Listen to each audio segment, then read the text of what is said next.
Good morning. Good morning, good morning, good morning. This is Meri at the.meri.atelier, and this is February 23rd, 2022. Welcome to my desk. Welcome to my desk. It is early in the morning here.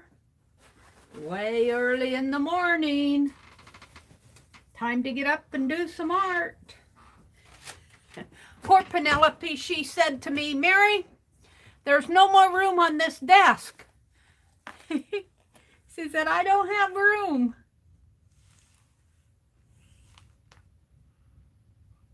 Let me get out here to my tablet and get things set up. Skip the ads. Go into my quality. Get it into advanced, which for me is 720 as far as it'll go. So this is Wednesday. So I usually do clusters or something to do with Susan Hiles. I've got Happy Mail to open. And I got these two books out for a reason. We'll talk about it. And I did not stream yesterday, so I'm going to catch up on my prompts from Janet Nash on Monday. Oh, I can't wait to show you guys what we're going to do with those. Yesterday, Becky at Aunt Beck's Creations. Hi, Rhonda. Good morning, Rhonda. Yesterday, Becky at Aunt Beck's Creations did her bits and bobs, she calls them, journal page, and we worked out of packet 11. And I got packet 11 out, and I did a short video, but I was in the living room, and I don't have as much light in there. But here's my finished piece. I'm calling this a transparency page. You know what I really like about this is that it shows both sides. You don't have to make too much of a decision. And I just used double-sided tape to put everything here, and it kind of reminds me of a little birdhouse with the bird there and the triangular roof and whatever floats your boat. So I'll probably be doing more of this type of transparency art. I do them, but it's here and there and in between. I have Happy Mail to open. Hi, Nashwa. Thank you, Rhonda. Good morning, early birds. I have Happy Mail to open. Speaking of Janet Nash, she sent me something. So let's open it right away. Let me get my brother gave me a stack of postage stamps he's been saving. How fun is that? He gave me a whole stack of them. And speaking of postage stamps, I ordered the catalog from Mystic Stamp Company, and yeah, look what I got. Yours for just $5, America's most famous air stamp. It's a reproduction. They put the airplane upside down. But I don't mind getting this type of mail. I might just give them an order. I've got, if you order $20, they'll give you half off on if you first sign up for it. It's just, I think, a one-time coupon type thing, but half off, I might just do that. We'll see. But this is really good art journal fodder. It comes from the Mystic Stamp Company. We used to be able to order big old bags when we were kids, big old fat bags of stamps like this. I don't think, you might be able to do that someplace, but all right. So that took care of that Happy Mail, the Mystic Stamp Company. What'll happen is I'll put it over here and forget about it. But let's open, I didn't sleep a wink last night. Did not sleep a wink, so I'm wide awake right now. Hi, Kimberly. Good morning, Kimberly. Nashua and Rhonda. Somebody else is out there waiting. just watching? Maybe that's me. That's probably me, the fourth person. It generally fills up though. We have a slow start, but generally around 7 o'clock it'll start filling up. I'm only going until 7:30 because this is Wednesday and Dee Dee comes on today. I want to save this envelope, so I'm being very careful how I open it. I think she put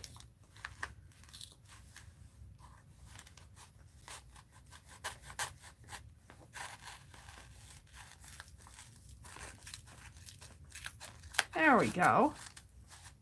Just needs a little condensing.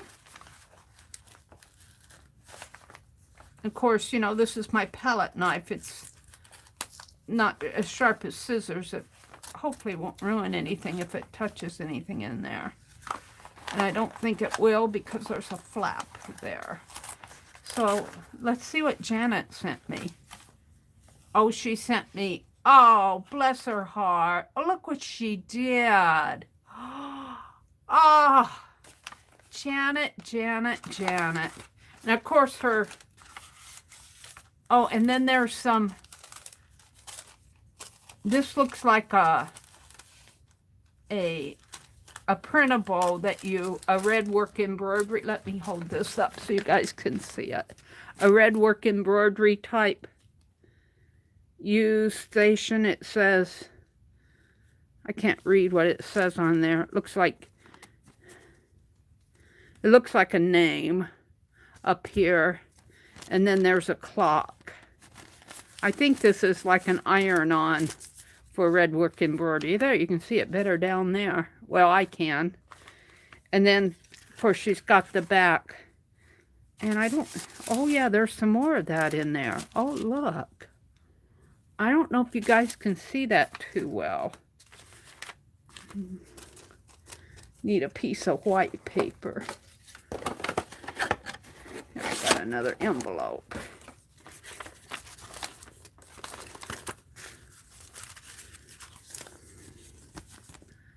It's very faint, but it's very cool. I think it's iron-on. Meri, for your Steampunk Journal. I think it's iron-on. I think it's an iron-on type thing. I'll have to ask her the proper way to use this. I think that's what it is. She sent me 2 of them. Janet Nash did, bless her heart. Oh, and there's another one. This looks like a gentleman.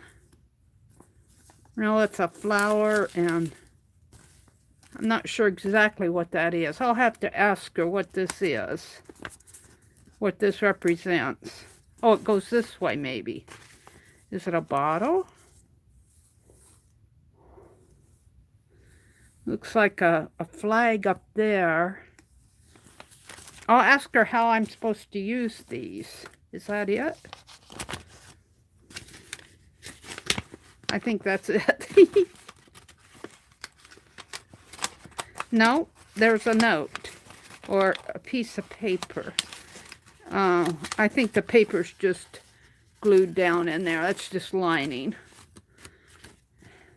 Just one more row. Hi Teresa. Good morning, Nina. Very cool. I'm going to have to ask Janet how to use these. I'm thinking they're iron-on red work type. She says used stays on. Used stays on. Huh. Oh, I think she printed these off with stays on. Oh, this shows up a lot better on a white background. Yeah, I think that's gold. I think that's gold stays on. And she says used stays on. Let's see what this one. These are cats. I think she printed these off on gold. I think that's what she's doing there. I'm sorry, the lighting in here isn't that great. And I'm not too sure about which way this goes. Very interesting. And that was from Janet Nash. But, oh, look at this. Look at this. The little fabric squares for the swatch, and she stitched it on a vintage, well, I don't know if that's vintage or plastic. Looks like it might be a plastic vintage one. I don't think that's cloth. It could be a cloth one. It's hard to tell. I think it is a vintage one. Janet, I'm sorry if I don't know. It looks like it might be cloth, just looking at and it looks like it might be coated somehow. I don't know. But it's cool. This will be something I can't glue down. I'll have to make it a flip. Even if I put it on the banner. So thank you, Janet Nash. Now let me put this over here with the Happy Mail. And this came from Ruth. I would zoom in. Oh, let's put that over there too. If to zoom in here for Ruth sent me this. And let me open it with my palette knife too. If I can find a spot here. I'm going to have to open it off camera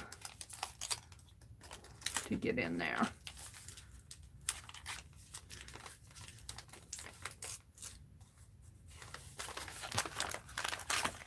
Because we don't want to ruin the wonderful envelope art, the mail art. There we go. And make sure I have it all.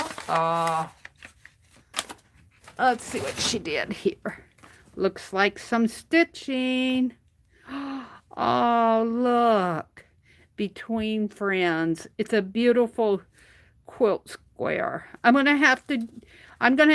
sent to Anne and Becky and Nettie. Now I've got this into Ruth and Janet. And this it looks like a tea bag, a coffee bag, a coffee filter. Is that what this is? Those people in Canada can help me out. It looks like it might be a little coffee filter. It says, oh, David Tea. It's a tea bag. Oh, and she sent me 2 of them. 3 of them. They look like coffee filters to me. And she sent me some Twinings Earl Grey tea. Thank you, Ruth. I love it. I absolutely love it. And I love the envelope art. Whoops, it goes this way. London and Pastimes. And, of course, the steampunk. Thank you, Ruth. Okay, so I have one more Happy Mail, but let's see who's come in. Susan Jarrow. Welcome, welcome, Susan. Susan had a birthday last week, I believe. So we didn't get to wish you. I wished you a happy birthday, I think, on Facebook, but we didn't get to wish you a happy birthday in the stream. So happy birthday late, Susan. Happy birthday. Let me adjust my camera just a teeny bit. What did Teresa say? Teresa said, it looks like it's coated in beeswax. Years ago, they coated many cloth things in beeswax. And they had what they called polished cotton, and it lasted a long time that way. Well, I'll bet you're right, because it did look like it was coated I questioned whether it was plastic or cloth. We're talking about the tape measure. I'll bet it is coated in beeswax. Christopher Fernandez Art. Wow, thank you, ma'am, Susan. You have a channel too, so tell me. So can I watch it too? Good morning, Christopher Fernandez Art. Let me check out your channel here. Go to channel. Oh, I got Mina's. Scroll popped up on me. Let me try this again. Where are you?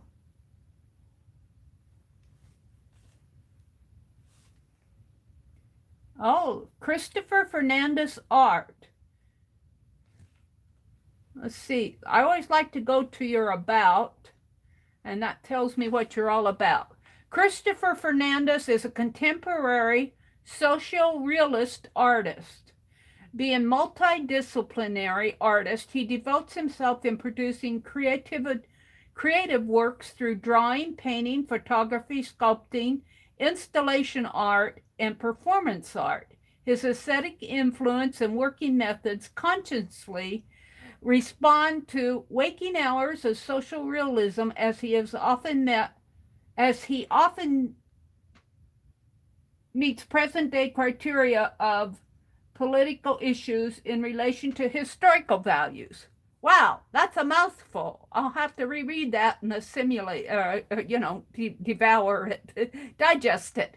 One of his goals is to contribute to society's arts and culture by providing artworks rooted in, I'm not going to be able to pronounce that word, Cuzonians and Philippines sensibilities.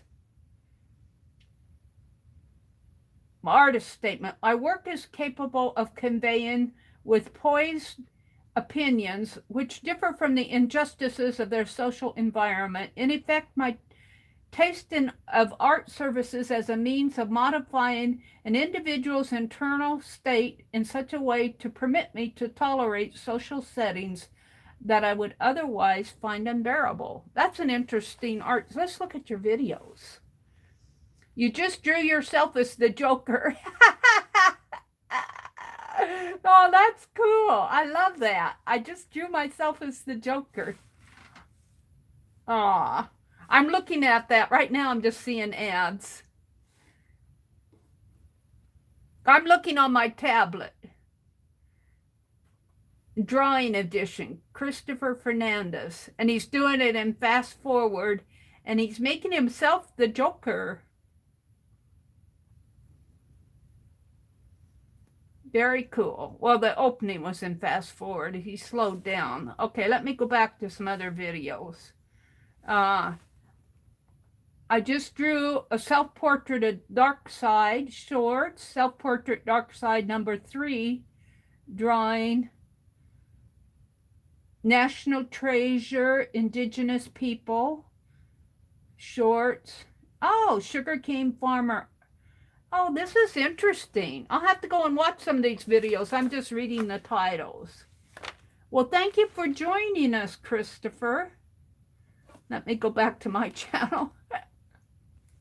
Oh, I have to go back to Mina. And oh, there I am. Well, I am just a little art journal. I had one for years, Teresa, from Home Ec.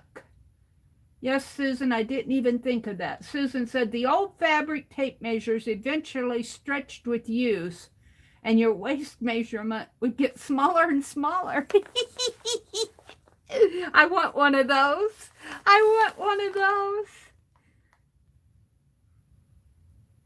Rhonda dropped a link to Janet Nash's channel, and I am going to do a little Ruby Rose drawing off of Janet's prompts from yesterday. I can't wait to share it with you guys. Yes, Christopher, your channel. Mina says, Christopher, your channel is awesome. It really is. Happy birthday late, Susan. Or again. I think I'm caught up with you guys. It is a very interesting channel. Okay, I have one more happy mail, and this is a sale haul from, you got it, the Junk Journal shop. And I was kind of saving it because, what did I do with them? Did I set them? I set them down someplace. I said I'd show them later. And of course, I'm running over my paper towels here. There they are. My chair catches on a paper towel and drags it across the floor. Honestly. All right, I've fixed that. These two books, I'm not sure where I got them, but I'm thinking that these might be what I do the Johnny's junk journal in. Maybe not. This is an illustrated home library encyclopedia. Not this one so much because I don't think it's going to be thick enough. And then there are some, well, I might have gotten these from Johnny because there's some prescription cards here. But then there's this one, which I think is wider, and I'll probably gut it. And there are a few illustrations in there. But I'm not thinking a big, huge 10 by 8.5 by 11 journal. I'm thinking one more this size. So, and I think this will make a really nice cover. So, and this, I was hoping to maybe find something steampunky in here. Oh, there's some animals. North Dakota. I don't know if there's anything steampunky in here. Kind of a gear-driven astronomer observatory. Well, I was hoping for mechanical type drawings. That isn't this type of book. This is more of a encyclopedia. I'll keep it around for something. But I got those. I was looking for stuff yesterday and I ran across these. I tie a silk tie around them for for fun. And we'll put these back here. All right, so let's open the Happy Mail from Johnny. I think there were probably some more flashcards in here. I went to 2 of her sales, and then I broke down. Oh, you guys, I've been bad. I've been so bad. The bank called me and said there was a fraudulent charge on my bank card. And they sent me a copy of it. I'm going, oh, they're trying to stop me from buying anymore. And it wasn't me who did the fraudulent charge. It was somebody trying to get into my bank account. And, yeah, I had to discontinue my bank card and order a new one. So I can't spend anything till my new card comes. That's discipline for you. That's what I meant. They were trying to make me be good by temporarily saying, Meri, we want your money. I'm saying, no, the bank caught it. I bank at Wells Fargo. They caught it. I would not have caught it if they wouldn't have called me. All right, so what I have here are some more of those. Oh, and look at this. She sent me, ooh, can I get this Scotch tape off? She sent me a snippet.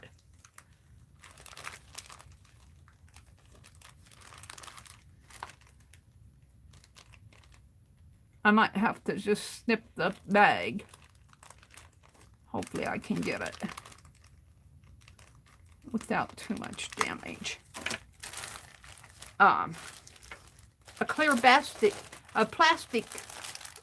bag for my transparent art. And it's a big one. Woo! I'll probably have to cut it down anyway. So this, she had onion skin ledger pages. And she took this ledger apart and she's sharing it with us. But these are some more of those bank cards.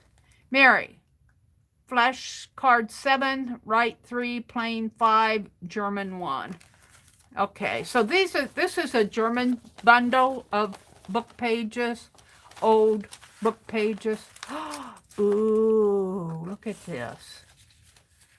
Ooh, that might go in my steampunk book just as a, I don't think there are any there's charts, but they're not mechanical type things. So if you know how to read German, 1871. This looks like it might be June. Something 15th. I'll bet that's June or July. Some sort of a register. Da da da da. I could look it up, but look at that. Look at the writing. The font. Oh, you guys aren't seeing it. I'm not zoomed in. Look at the font on that. Isn't that fun? So, yeah.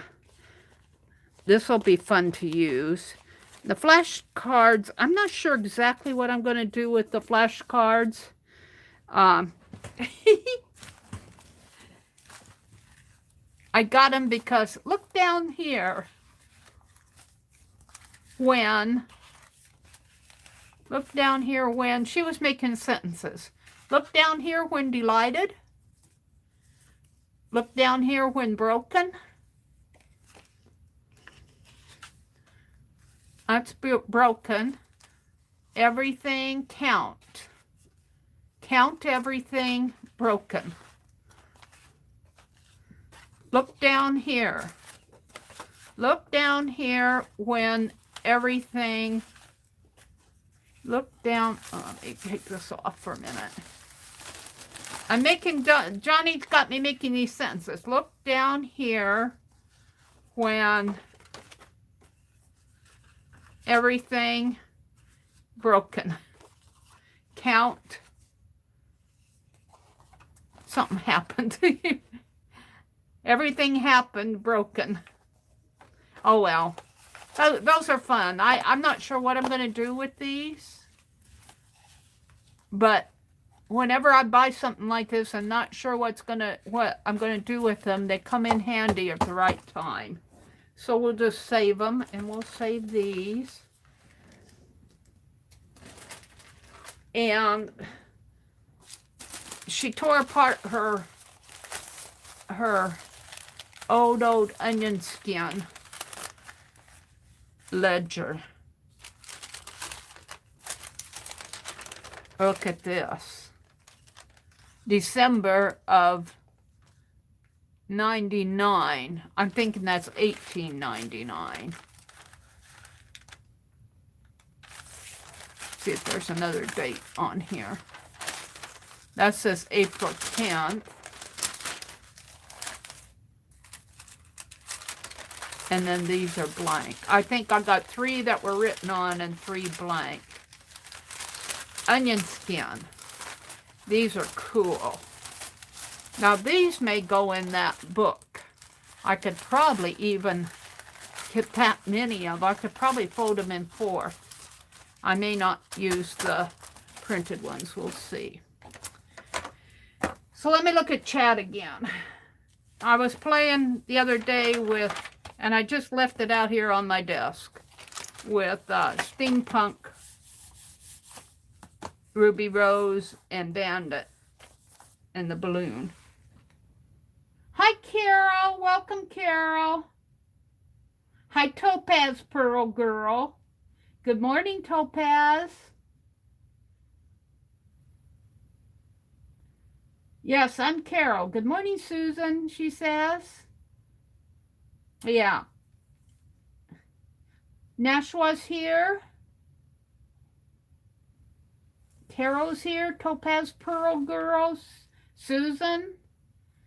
You took German in 4th grade? Wow, so you can count to 10. Aw. Aw. Susan said, Mina, I've said it for 3 years. I'm going to make videos.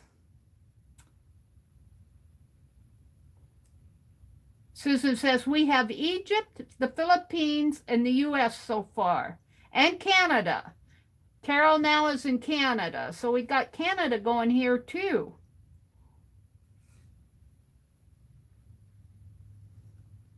Yeah, Julie, check out Christopher's channel. It's pretty cool. And Kelly, good morning, Kelly. Kelly Santi Designs. Good morning, good morning. She says, that's a cool encyclopedia. Susan said, I love my home ec teacher. We sewed, cooked, decorated cakes, and good fun stuff. Okay. So, without further ado, this is my Steampunk Journal. And, yeah, I'm going to be doing more in here, but as, you know, and I'm thinking if I put something in here, right in here, that will help it not bend over so bad. But I'm already wanting the March one, so, yep, that's the way it goes. I work in them as I'm inspired. I can't find my China one. It's here someplace. We're going to get out my Ruby Rose journal and Janet Nash's prompts. Wherever did I put those? Over here? Yes. Oh, they're already buried. I've already buried my little Scribble Journal. Sheesh. Happens fast. And I probably have to zoom in a little. But Janet's prompts were, let me get there. I scribble my design first while I'm listening to the chat. I call this my little Scribble Journal, and I just write down things I want to remember. Mostly cards and little things that happened during the day, like I jotted down that yesterday was Tuesday, 2/22/2022. And Aunt Beck's sister wore a tutu to teach in. Tutu. I thought that was so cute. But Janet's prompts were add something Japanese were the first one. Add something Japanese. So, this is the one we did last week of Ricky Rose giving a Valentine of 42 chocolate bugs to his frog. And this one is where she's the queen, sending a Valentine to her art friends. And then this one, I have the little mouse on, oh, she's a queen here. I'm sorry, she's the queen here, and she found the mouse under her chair. This one, she's an artist sending a Valentine to her art friends. And I have another one that she gave a Valentine to Bandit. I better get that one caught up in here. I might just take a picture. I sent it to Ruth. But let me zoom in and talk about what I want to do on this page. Welcome everybody who's come in. And my modus operandi when I stream, because I'm not good at doing art and reading chat at the same time, that just confuses me. So I'll work on my art a little, then I'll come back out and read chat.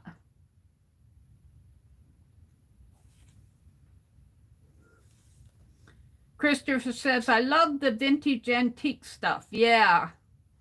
The vintage antique stuff. Johnny at the Junk Journal shop, she is one of the best sources for that. This onion skin paper, things like this onion skin paper and those German pages. She finds some good stuff for us. The prescription little slips, the prescription sheets that I showed you earlier. She's good at finding that. So Ruby Rose is going to go Japanese. So you know that's what I have her in an obi and a kimono. And she's going to have a tea party. And you know, I think I'll just draw her in ink. Well, no, I might do pencil because I'm going to do watercolor. I mean, one of the things is to finger paint. Prompt one is to add something Japanese. Prompt 2 is to pick a color and use it in different shades. And I'm going to use rose. Prompt 3 is to finger paint. And I am going to try to finger paint in watercolor. That's going to be my background, but I need to draw her on here first. So my pencil is going to be pretty light. I'll darken it later. But she's still going to have her little gnome hat on. Her hair is going to be kind of in a little bun, and it's going to have chopsticks in it. Oh, I'm going to make her too big if I'm not careful here, because I tend to want to make them big. Let me make this a little smaller. Her hair is here, and it's going to have chopsticks in it. And she's looking down because she's going to offer us some tea. This is her head. And I'm just doing a kind of a rough sketch here. She's got, instead of her little gnome outfit with the vest and everything, she's got an obi with the little fabric bundle in the back. And her sleeves, instead of, you know, coming out to a straight sleeve, is going to be kind of a fan shape, you know, a flared flare. And her kimono, well, let's see, this obi can come down a little more. Let's do her arm here first. And her kimonos, instead of being like a little gnome girl usually has a little flared skirt, well, the kimono's more of a straight affair.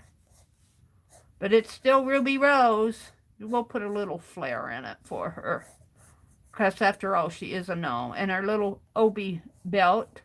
I learned that the belt is called an obi. Oh, they have all sorts of interesting names. I got caught watching Japanese videos last night. All right. And then she's still going to have her striped socks, but they're going to be in one of those little flat sandals with the little wooden heels on them, the little wooden platform heels type things. But she's still going to wear her striped socks, so the socks might show through a little. And let me sketch it out, and then I'll detail it so you guys can see it. I'm just describing it right now.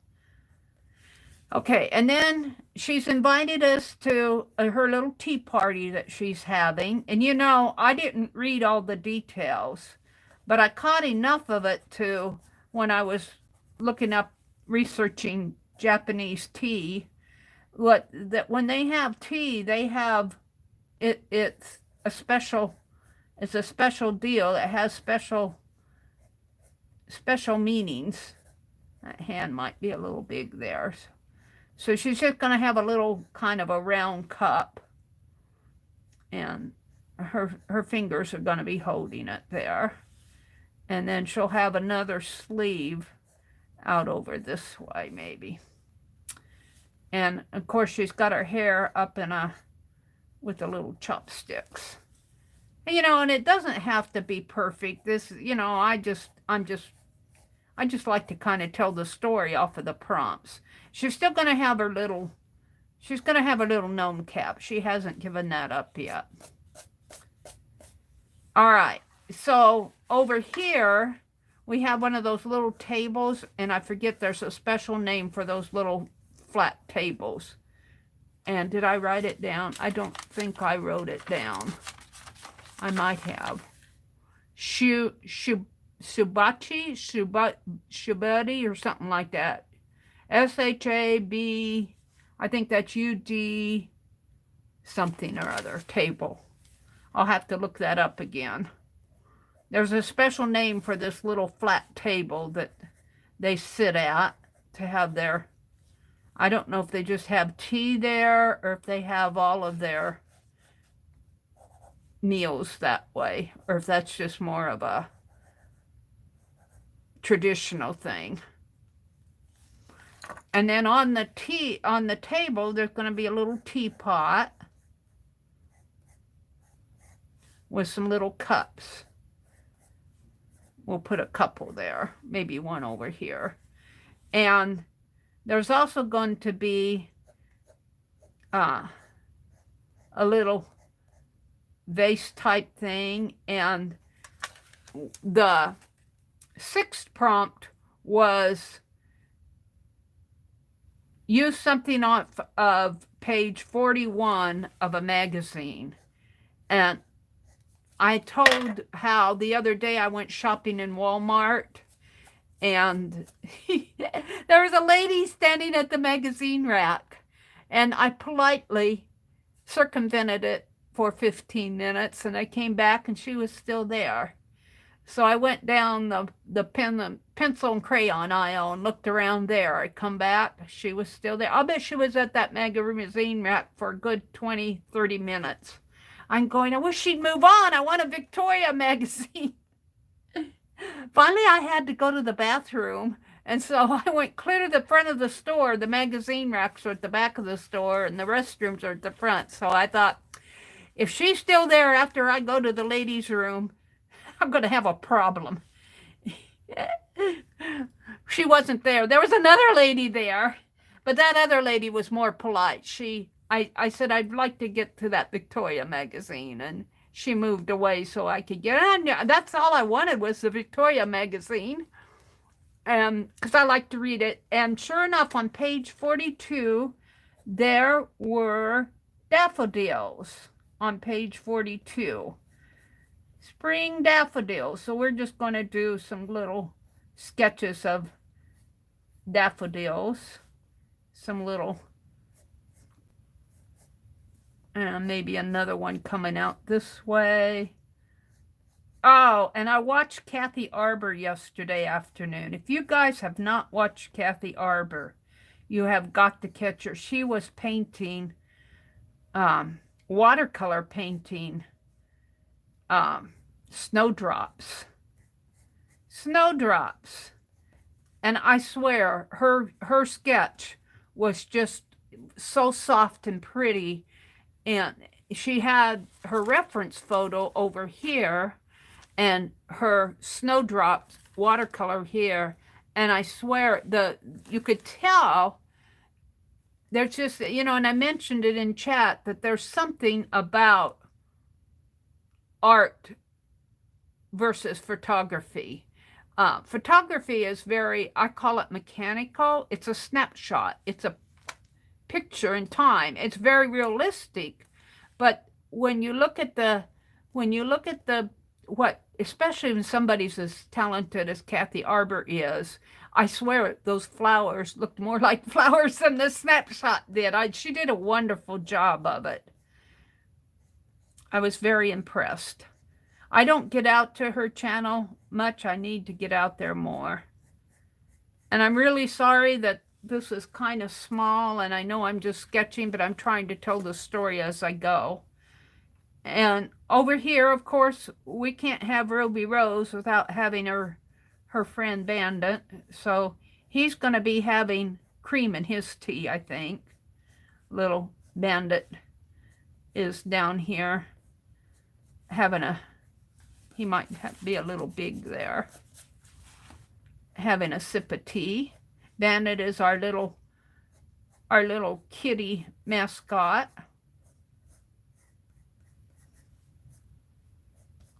Yeah, and something like a cat there. And then he's going to have his tea down here. And I read that they have, I wondered what they had besides tea when they have, Japanese have tea. I'm going to put some pillows in here. Might paint some florals on there. But some little cushions that they sit on maybe. Maybe we'll make one in here that they sit on. And we're going to put a basket behind here. And just kind of put lines in there to represent it. And then I'm going to put bamboo shoots coming up here. Just kind of little shoots of bamboo. And I suppose there's some, I don't know what the leaves on bamboo look like, but that's what they're going to look like in my sketch. Just kind of, and then behind that, should have a screen. I put a curtain here. I think there's a Japanese have a screen behind there. I haven't checked to see what kind of a design I need to put on there. But for tea, they have these little rice cracker cookie things. Little rice cookies. And I guess I'll make that a plate of them and put some little round shapes on there. And then I'll give Bandit one down here. And the floor area here, I don't think that they are too, it's not like Victorian. There's probably like a rug type, maybe. An oriental rug going here. And maybe some. And I'm going to leave this area in the background. I'm going to leave it because that's where I said, can I finger paint in watercolor? And I'm just going to try to do some watercolor because the prompt is finger paint. Now I'm going to go back in with my pen and kind of detail this out a little so you guys can see it a little better. So she's got chopsticks in her hair. And I'm still keeping her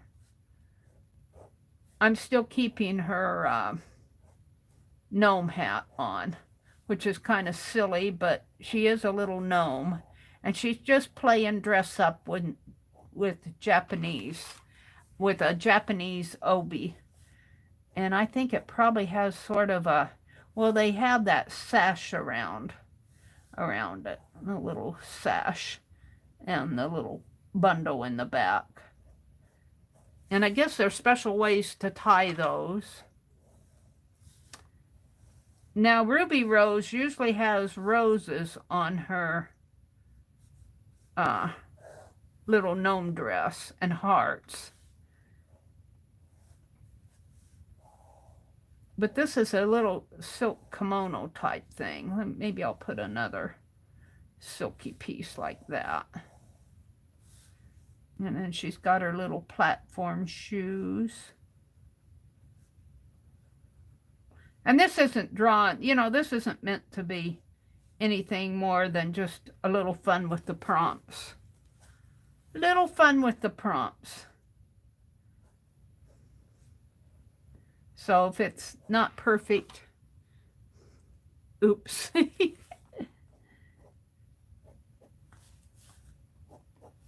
Okay. Now I always afraid to do her face because I always feel like I get it kind of messed up. And her face is going to be painted white. Her face is going to be painted white, like a little geisha. A geisha wearing a gnome hat. And I want to put flowers on there, but I haven't decided yet what I want to do. So let's go over here and work with the daffodils. Daffodils in here.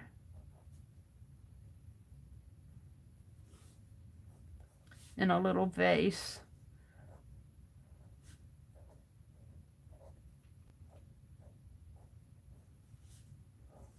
And this is more or less just a little sketch for fun. Let's see, we're going to make the little daffodil come out this way. A little stamen there.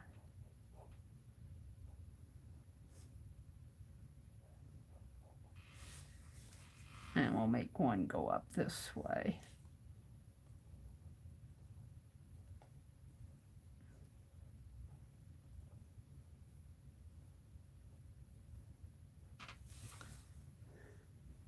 Meri, I do sketching at my studio, then I use it on a collage too. I love it. Ah,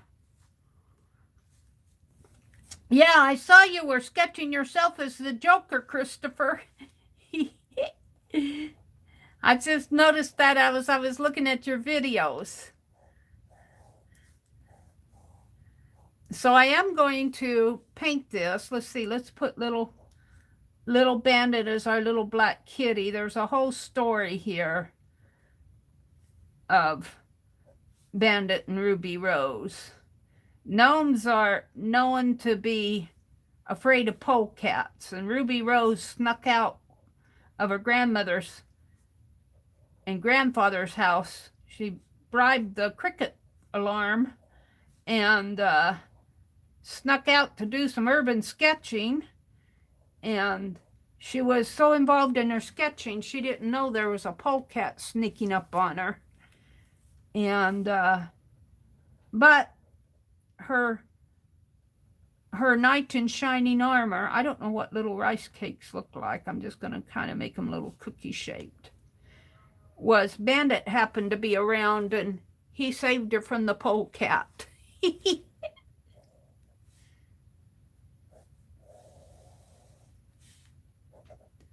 And so they're kind of best buds now. But, oops, I drew that. Here, I have the little teapot here.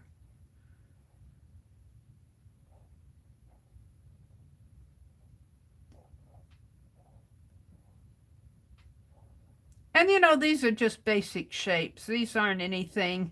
I'm not trying to be a master artist here. I'm just telling my little story. I'm just telling my little story. And I'm not sure what type of a rug.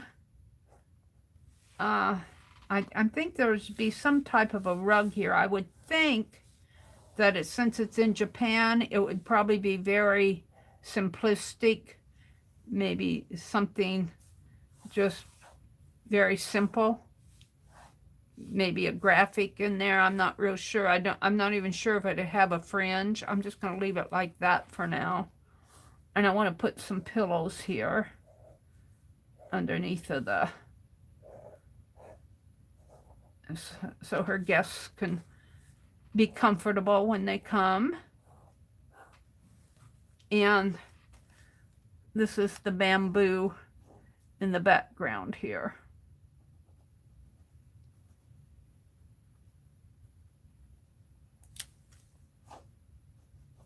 It's just kind of fun because what's so fun about doing this is taking the prompts that Janet gives in her stream and making a little story out of it. That's the fun part. All right, and then this is kind of like a little woven basket behind here. All right, I think that's pretty simple. What do you guys see? To see what you guys see here. There she is. She's offering tea to her guest, her one guest, we're all invited. I've started to write a little verse. I'm not as good as Ginger, but I got Little Ruby Rose dressed up in Japanese. Invited all she knows. Won't you join us, if you please? We'll have a cup of tea and cookies made of rice. We could even add some honey. I think that would be nice. I looked up to see if when they had these tea parties over in Japan, if they use sugar. And they said generally they don't, but they are not opposed to putting some honey in it. So it said, let's see, we'll even use some honey. I think that would be nice. She wears a silk kimono tied up with an obi belt.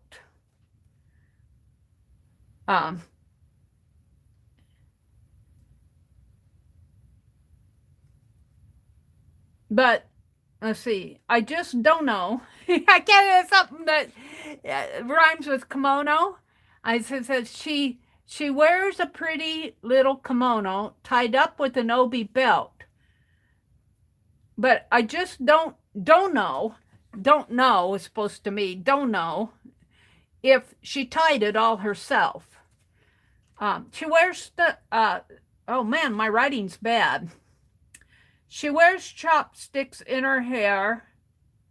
Her face is painted white. Do. My goodness, she's quite a sight. I forget what that,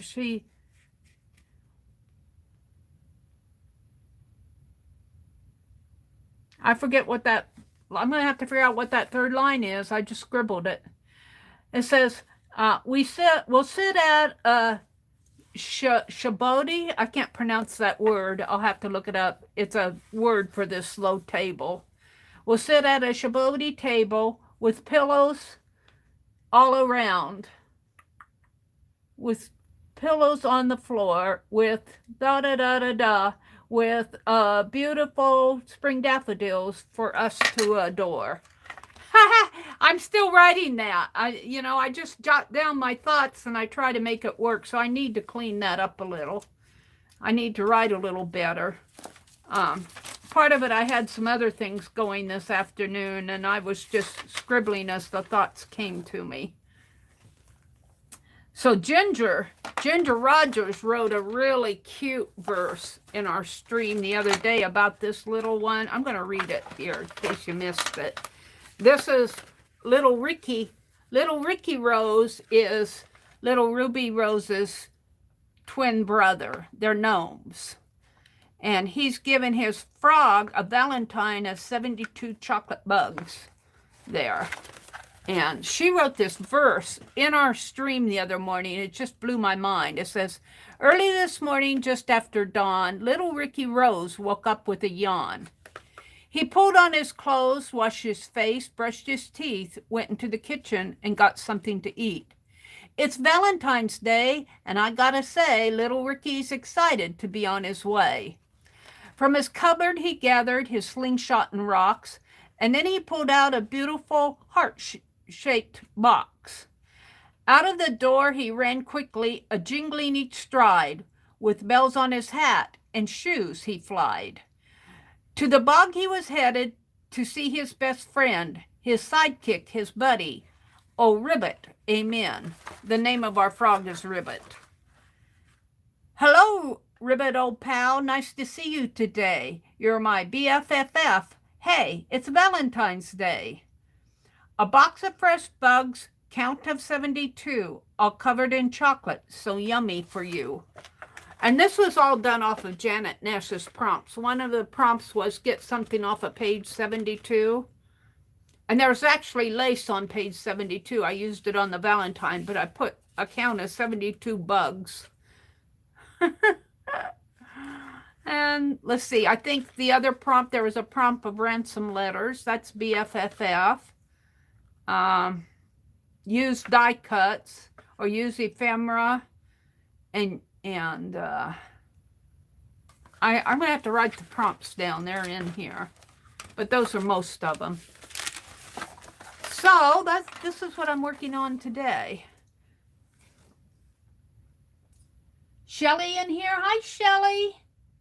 I've seen you around, Rhonda. It's nice to meet you. Rhonda says Christopher's channel. So she dropped the link to Christopher's channel. Shelly says, hi, Julie. How are you this morning? Julie, Topaz Pearl Girl is here.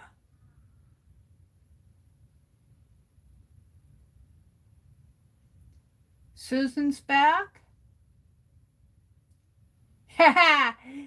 Christopher says he misses his grandmother. Well, let me tell you, Christopher, there are a lot of grandmothers in here.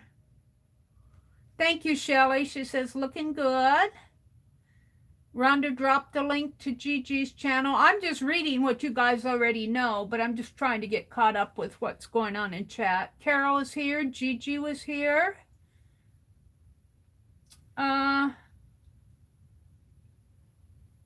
Becky.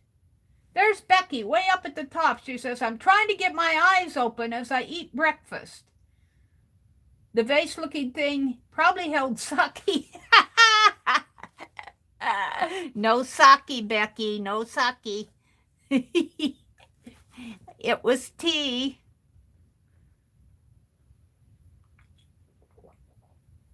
That's funny. Good morning, Becky. I sure enjoyed your stream yesterday afternoon. All right. So I think one of the prompts is to choose a color and do different shades. And I'm going to choose rose.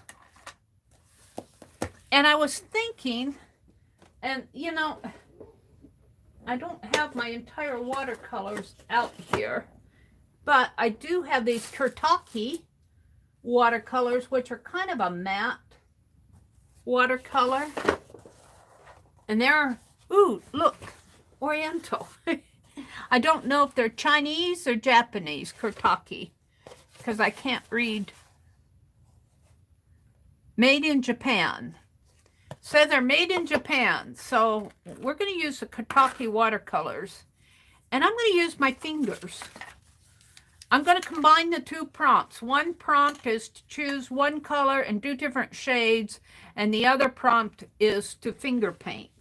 So I am going to try to finger paint my watercolor just in the background and see what happens. I also have these Paul Rubens that Lucia gifted me. They are metallic. They're a nice set. I haven't used them very much. They're sparkly metallic-y. They're very nice. But see, there is some purple rose there. I might try to get a... I haven't taken all the papers off of them yet. I might grab a few here. So we'll just leave these open for a bit. And my little piece that I was using for watercolor is, I used it to paint the other day, but I still think I can get some water in there. So I'm going to squirt some water in there. I probably should get a towel. And I'm just going to really kind of dip my fingers in it is all I'm going to do. So let's squirt some water in here. Let's wet the rose. And you guys, I use white watercolor. I don't care what the experts say. I use white, maybe a little blue and green. We want it very softy looking, but we'll see. And I'm going to just dip my finger in here. And now that's orange. Just get a, and I'm just going to just kind of maybe, oh yeah, that's what I'm looking for. Just kind of put some background in here. And just kind of a soft color here. Because after all, this is Ruby Rose. Now I need different shades, but I'm starting out light. You generally start out light using watercolor and go darker. Probably need more water there. So I'm just going to kind of work this in with my fingers. And yeah, I'll probably mess up the ink with this too.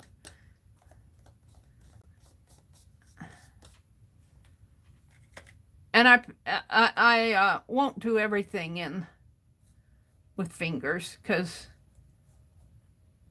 I don't have that nice of fingers to do all the detail work. I was just thinking more of the background.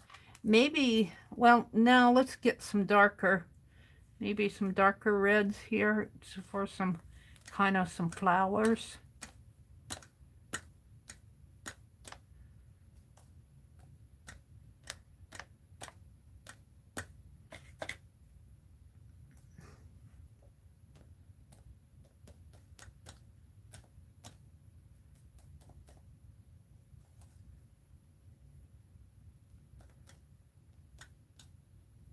See, I'm afraid to go in there, in between there. Why am I afraid to do that?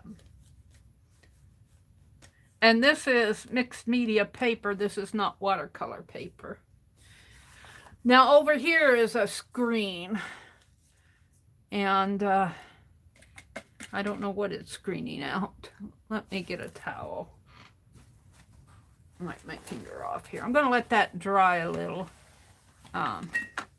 I don't know what color I want to make her kimono. I'm thinking a light blue. Should I try to do it in watercolor? I don't know. Let's see. I don't really, my brushes are all, I use them for acrylic. I don't. I need to get me a set of watercolor brushes and just use them for watercolor.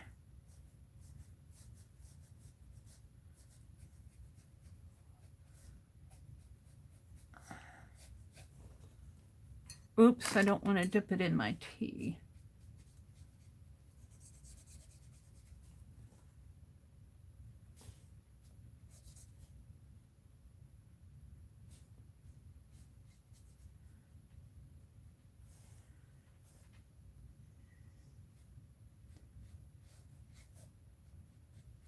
So she's wearing a kimono, so I kind of want it to go vertical.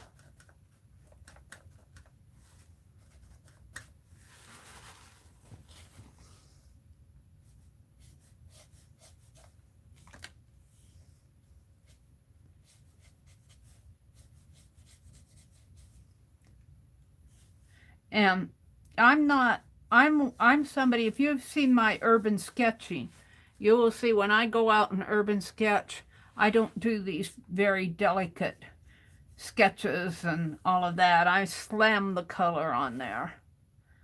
I tend to slam the color on.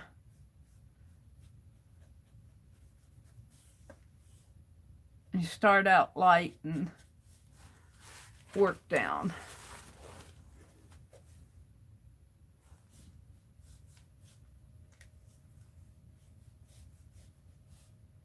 But I am going to paint a geisha face on her.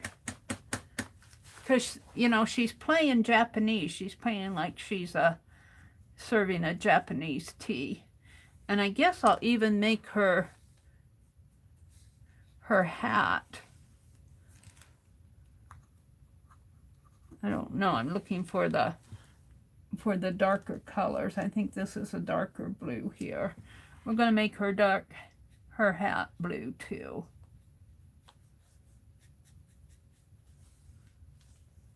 It's not much difference between those once you spread it out. And I might erase that dot and just make her hat. She's keeping her little gnome hat on. All right, let's put some rosy flowers in here.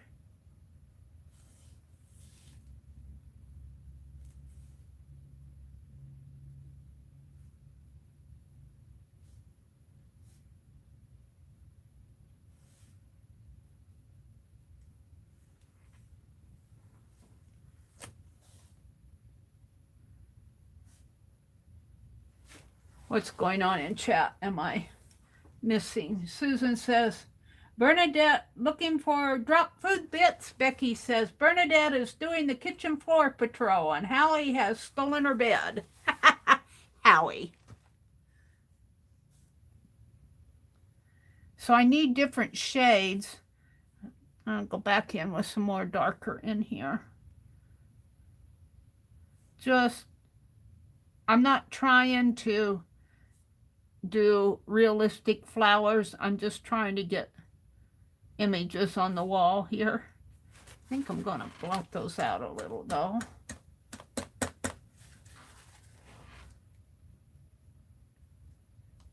So I did finger paint the background. That's all the finger painting I'm going to do.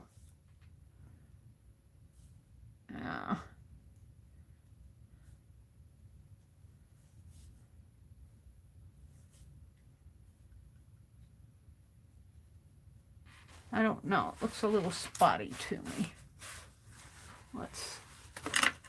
I need a watercolor brush rather than these. Hold on.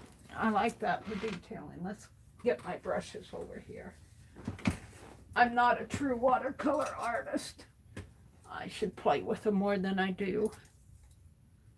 If I find something nice, round and fluffy, that one might work.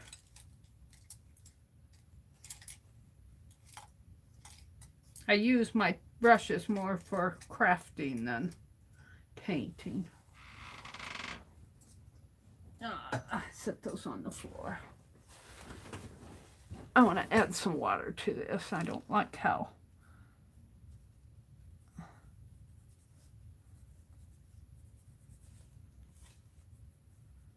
spotty it is. There's some tones in there.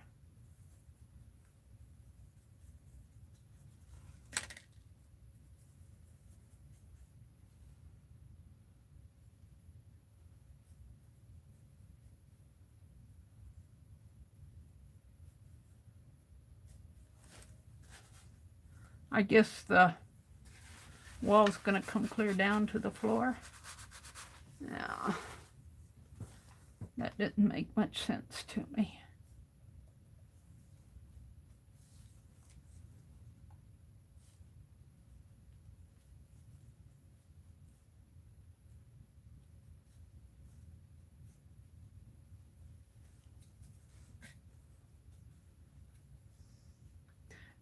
So Becky's planning a trip to Michael's and taking her mom shopping today.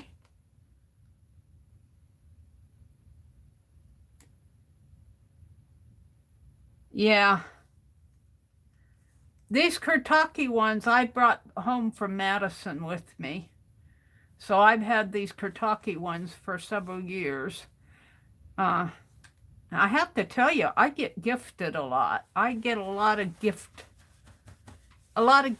things, so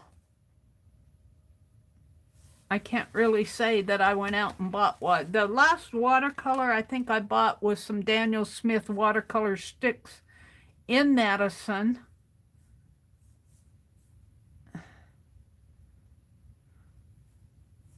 Let's bring that down in here. I forget what I'm doing there. I'm holding that cup of tea.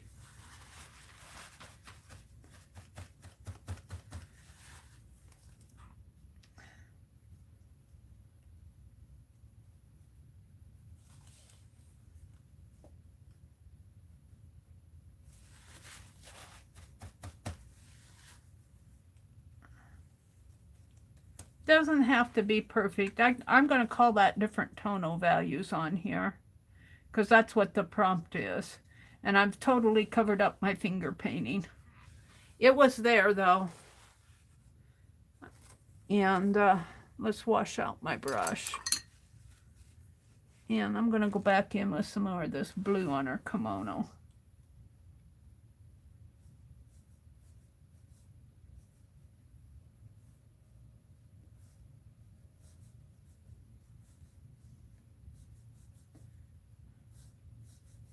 She's still wearing her striped socks. She didn't take those off. And I don't know her sash. What color am I going to make her sash? I haven't decided.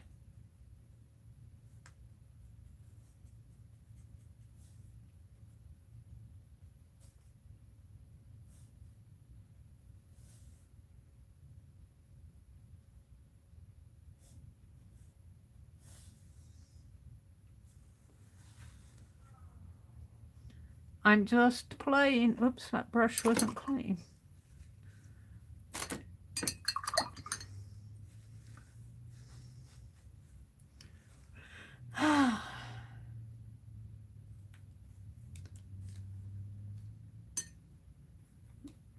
Know if I put water on that or not.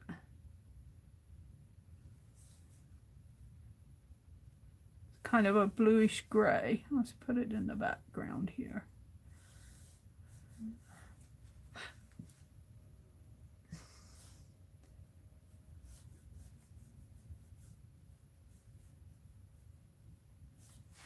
Now, I don't know if I like that.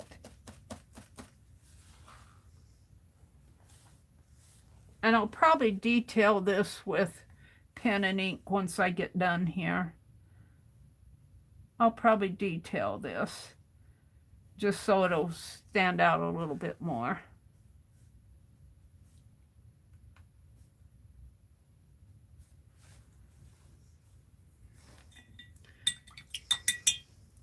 And I was reading about the obi belts, and I guess the more expensive the material, the dress, the fancier the obi belt gets. And they were saying in recent years, that's brown. They've even gone to using denim and leather and stuff like that for the obi belts. Looking for the black. I forget where the colors are on here. I'll test it in here. That's black, but it's not black enough for me. Where's the black on this thing?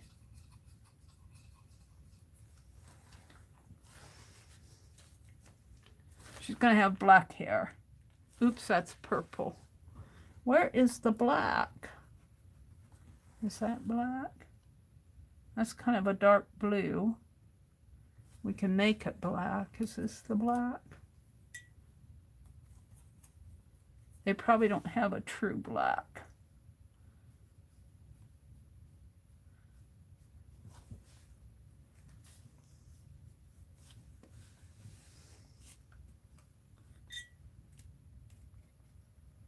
This is a dark brown. Or maybe that's the black.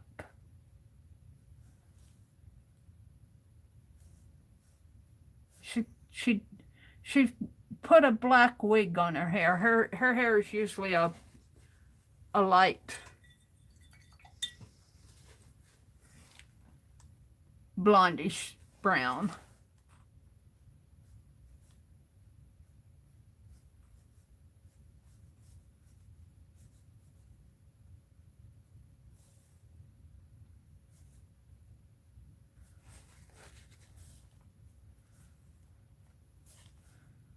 And I'm just trying to visualize how this might look. Probably a little darker in the back than it is in the front.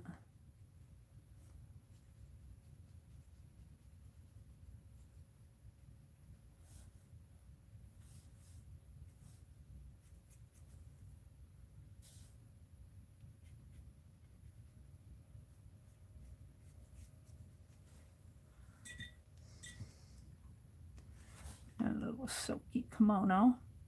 I mean, gnome hat.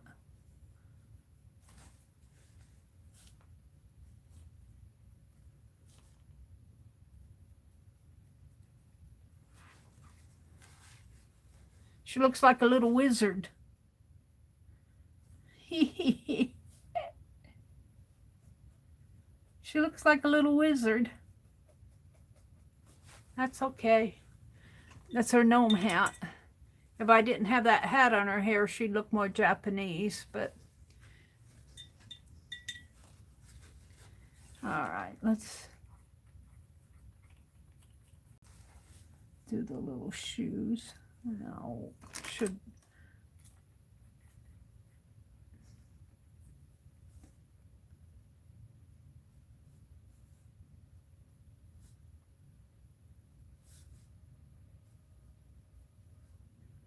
little sandal shoes there.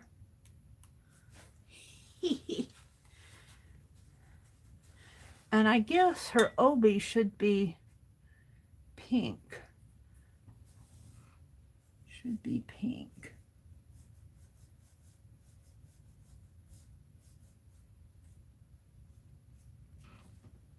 So I might have to do something with that back wall.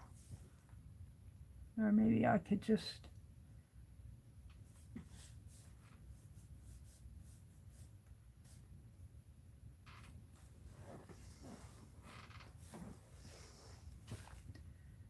Yeah, I'm not sure where I'm going with this. Let's give her some pinky socks. Purple pinky socks. Just because she hasn't given up her striped socks yet.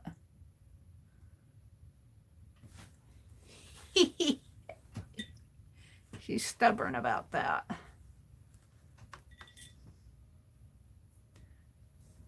And I have no idea what the interior of a Japanese, I imagine there's a lot of plant-based.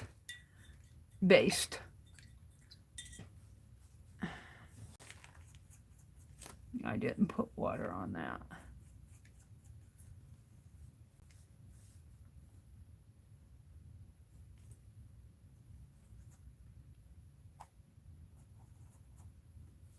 Don't ask me what I'm doing because I can't answer you. I'm looking for a good green.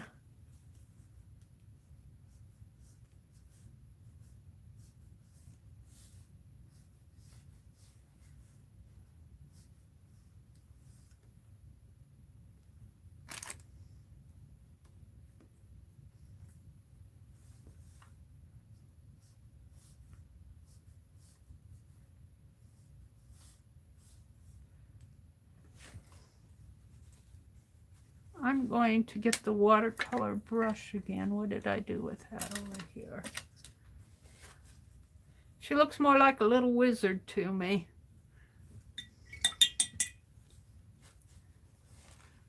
And let's make her, I want to make the rug kind of a greenish color. Just because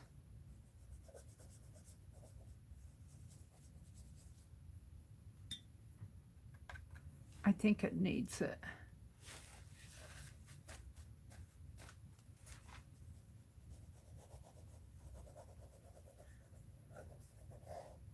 Probably needs a pillow in there too, but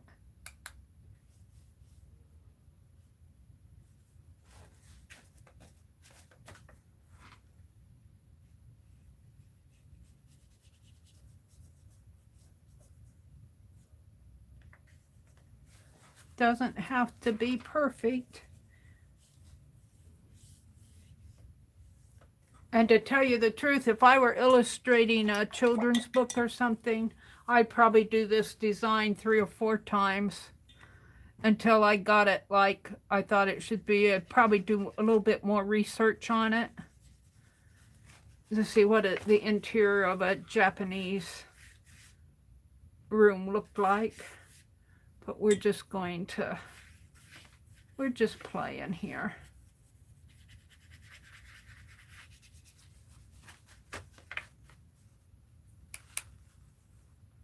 Let's see. I think I'll put some yellows in here.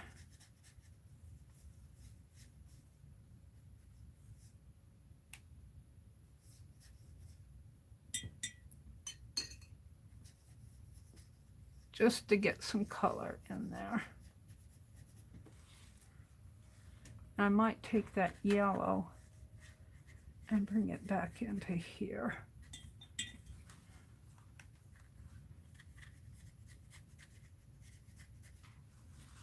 I kind of like that. This is mixed media paper and it's not watercolor paper, so it's going to buckle on me.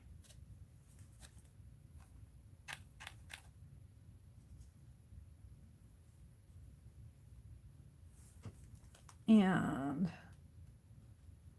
put that in there.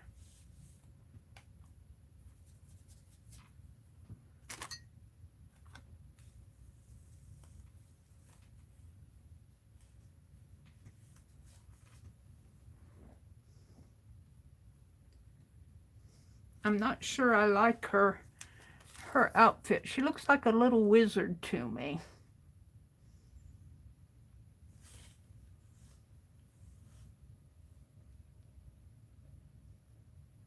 I don't want to take her hat off.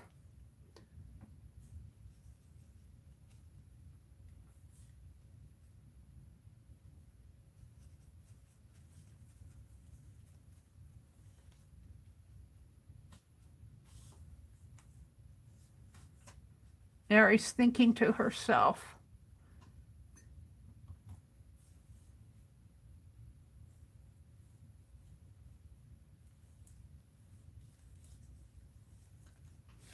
I doubt if they have this bright of a background, but this is Ruby Rose's. This is Ruby Rose's house. She likes rose. Let's put some more of that brown on in here.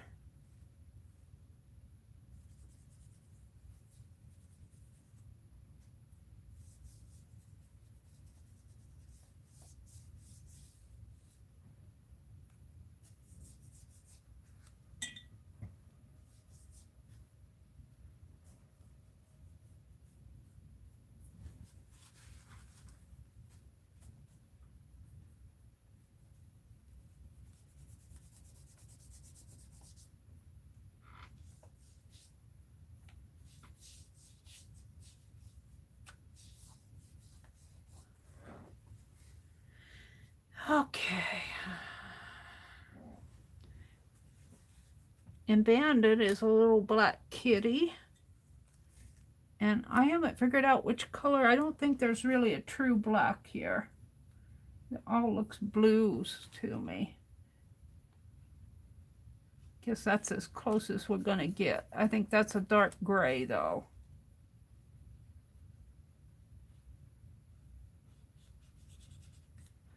Yeah.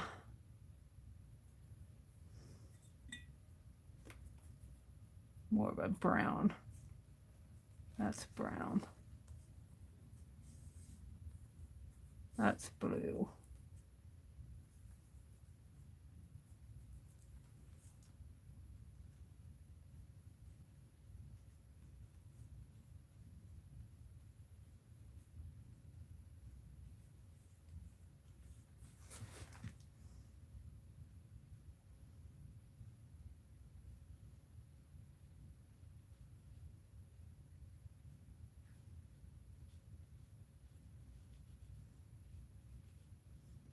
Yeah.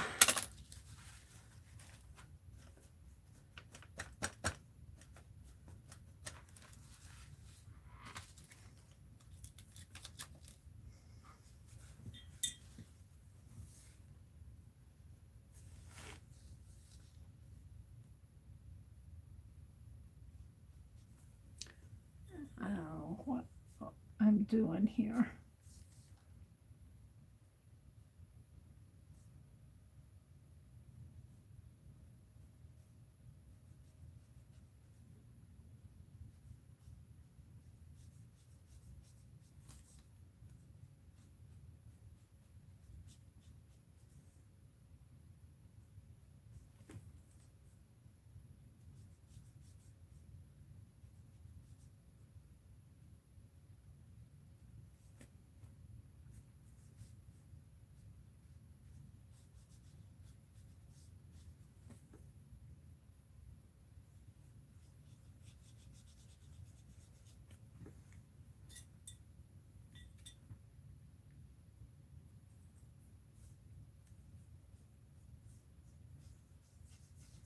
Those of you who have cats going, that's not how I saw Bandit. All right, we're gonna leave it like that. Ha! Let me look at chat. Hi, Angie. Angie, I would think you could use them how you want to. Maybe they have marked them to fit and use in the Cricut machine. Arlene, they are like Sharpie point pens. A Cricut point pen. Yeah, I think there are pens that fit in the Cricut machines. The different die cutters have pens that you can actually fit them in your die cutter and it will draw the design for you. I don't have that, but I've seen it. I've seen it.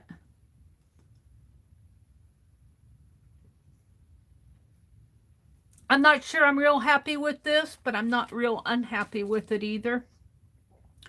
I'm just playing.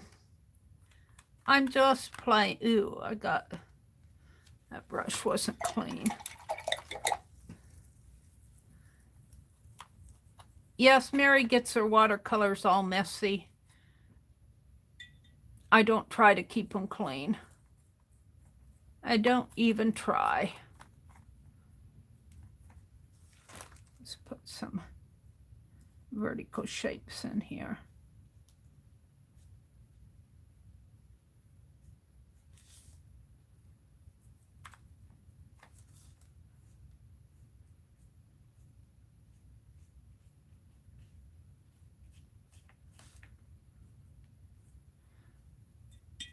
And of course, I'm working with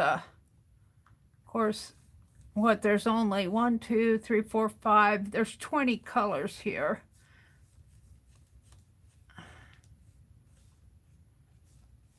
I'm wanting a deeper yellow. I don't like that area. But I think once I do my pen work,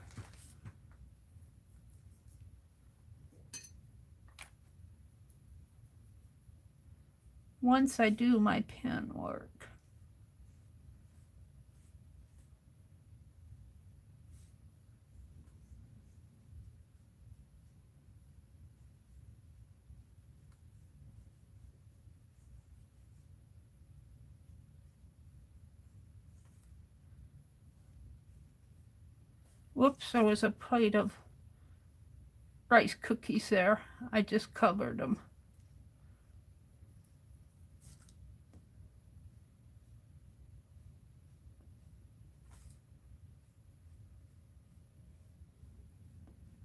See, at this point, what I'm wanting to do is to go look and see what I need on here.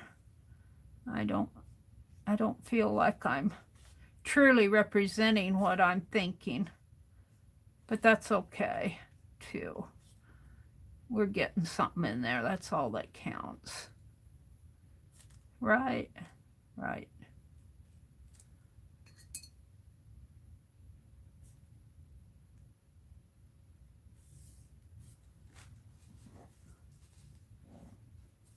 And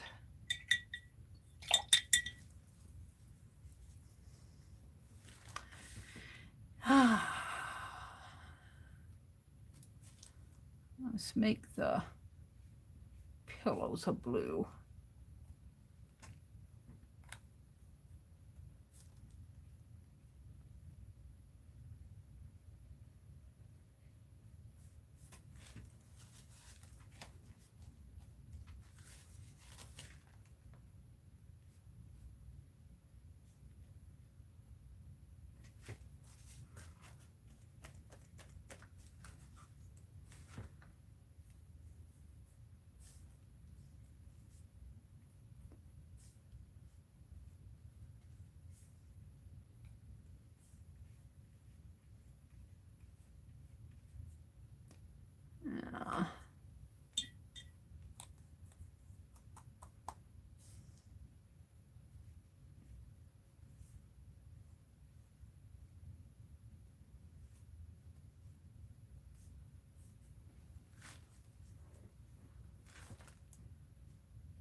Now,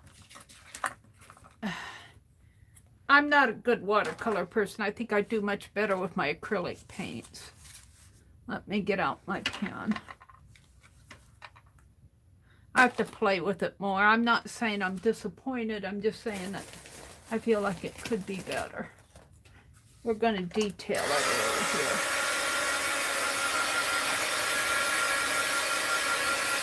I didn't do the area in there.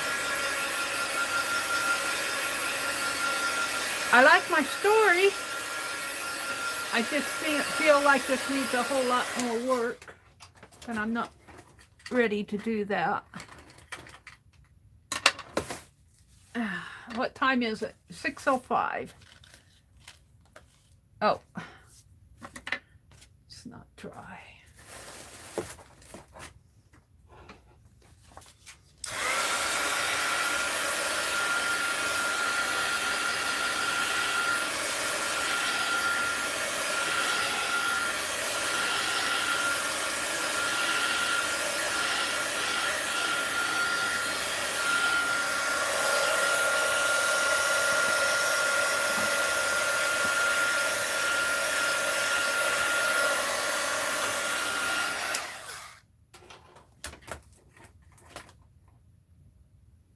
Good morning, Ann.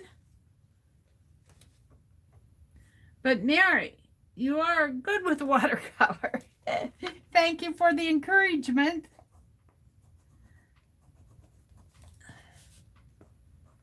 I appreciate the encouragement.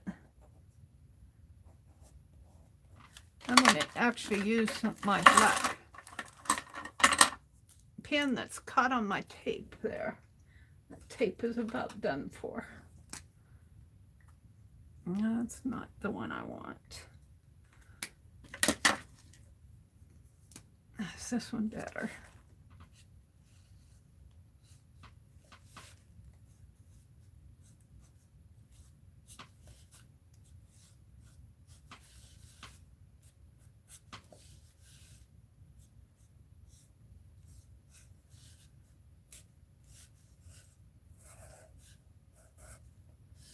I think I painted her hand a little there. I didn't mean to do that. I wonder if I can bring that up a little. Let's tear this towel. Let's see if I can get a little of that yellow off of her.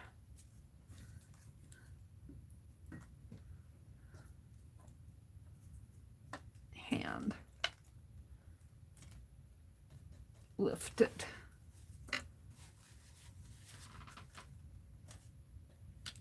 Yeah, that's better. Now, I suppose I'll have to dry that.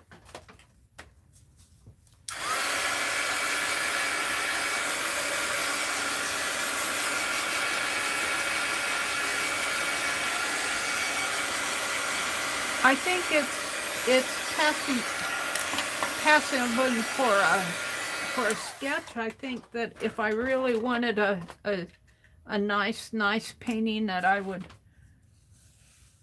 probably do this again. But then again, sometimes you get so close to your work, you get so close to it that you see it differently than what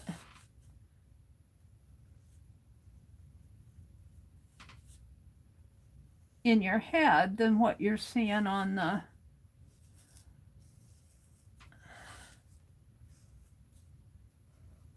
paper. And sometimes it frustrates you.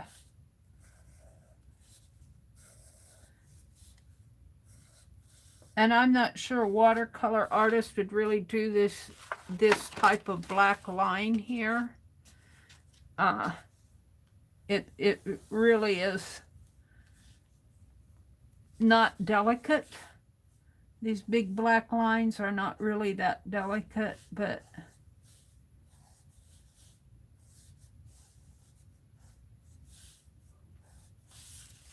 that's her little gnome hat.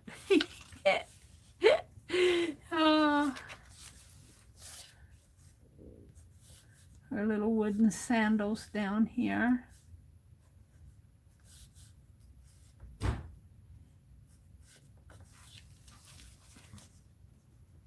Needs something in there. I don't know what. And I didn't color the flowers. The daffodils are down in here. I guess they're white daffodils.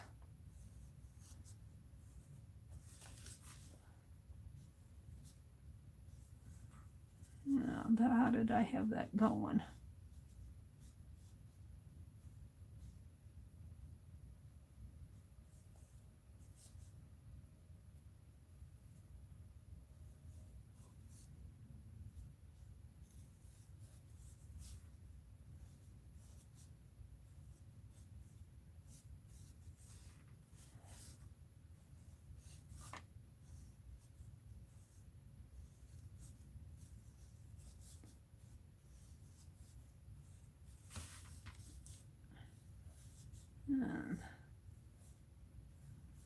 Little vase here.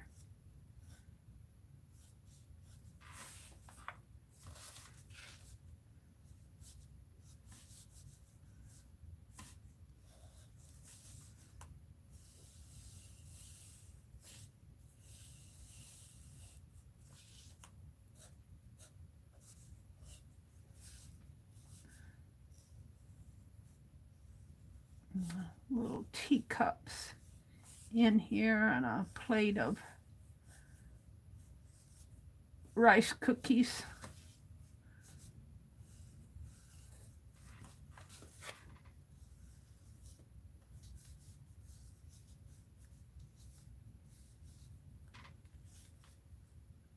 Yeah. Oh, bandit. Not do too much to him.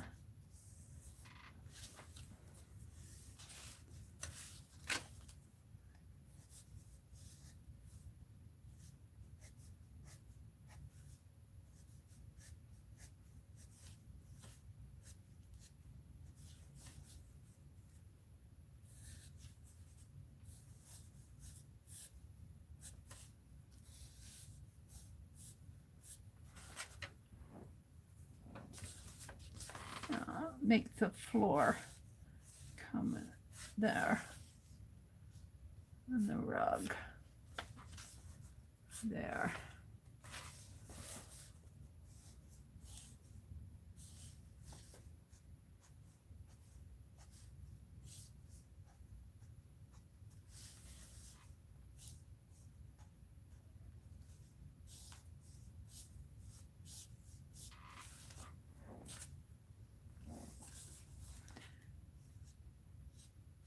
I'm disappointed at Walmart. I can't find their ultra fine point tips pens.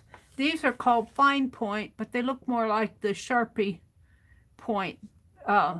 They were for a while selling what they called ultra fine that look like the micron pens. I can't find them at Walmart anymore. I'm really disappointed. Now her face is going to be white. Her face is going to be white like a geisha girl.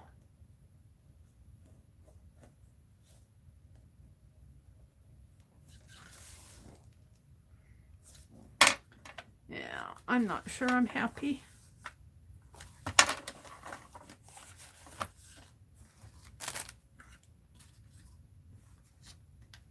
What did I do with those brushes?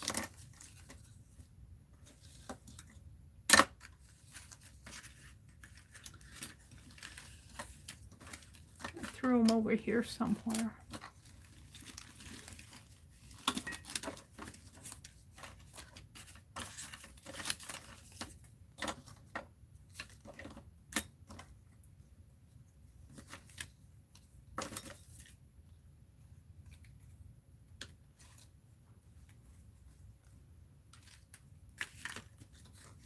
Here's one.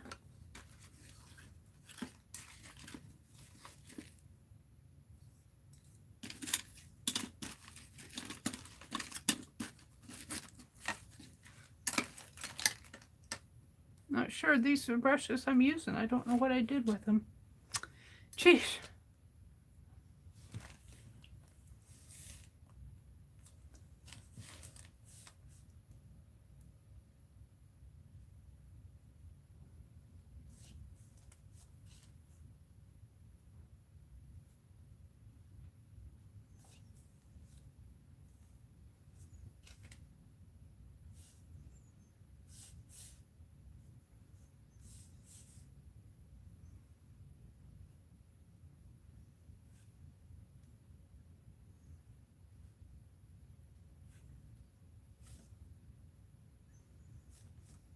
Wanted to put some little flowers on the cups.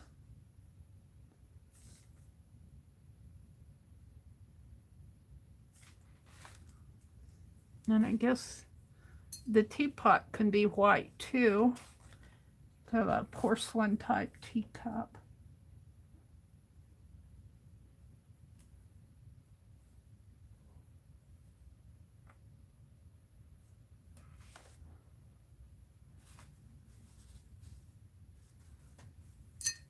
And what's a tea party without tea?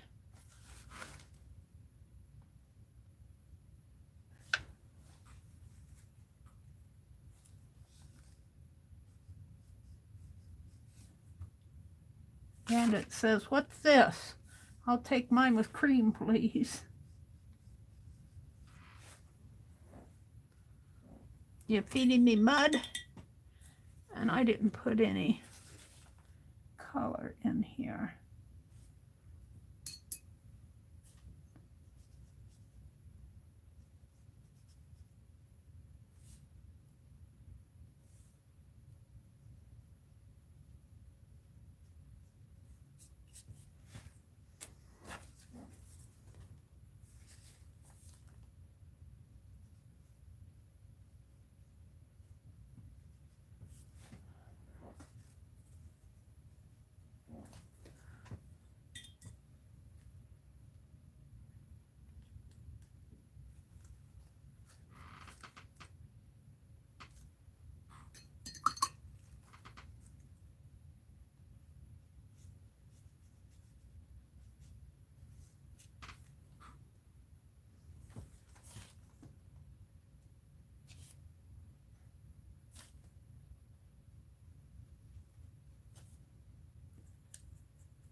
Well, I don't know.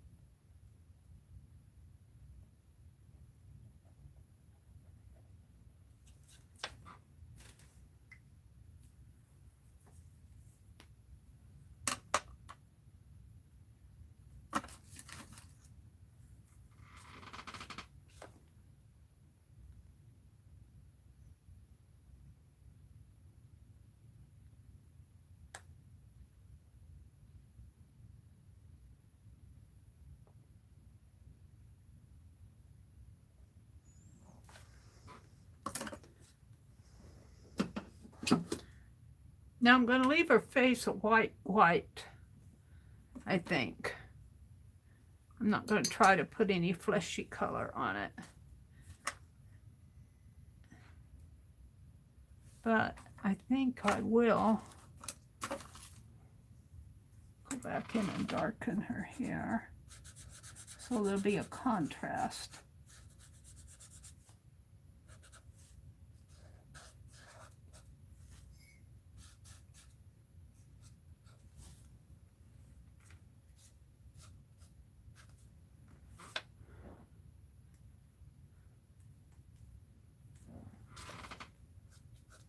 I'm not sure I'm happy with it, but I think if at this point, I'm going to leave it alone.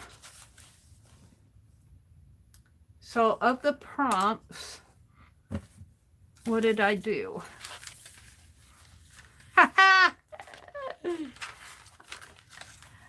Add something Japanese. So she's supposed to be wearing a kimono with an obi belt. That's my Japanese. Pick a color and use different shades. So I did use different shades of rose in here. I went over it several times. Finger paint. Well, the finger painting got mostly covered up, but I started finger painting, then I quit. Oh, color swatch, rose. Well, I guess you can say a color swatch. That one probably isn't too, you can call this green a color swatch if you want. Paint on fabric. I really didn't paint on fabric. I didn't do that. Paint on fabric and use something off of page 42, and that was my daffodils. Paint on fabric. I've got some white. What could I do with this? Wish I would have used that for the rug. What can I do? Let's paint on fabric just for the fun of it. Let's do some watercolor on it, and I might just swatch it in here. Maybe make a strip of something on there. I'm done with that for now. Let's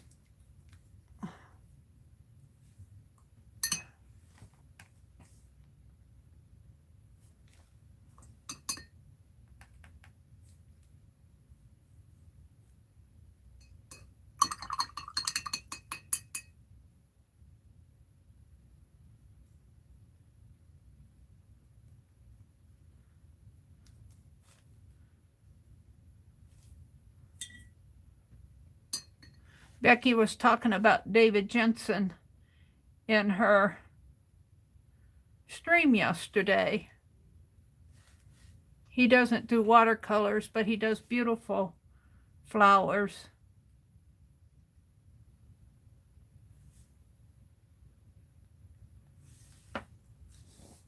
Let's play with this. Where's my...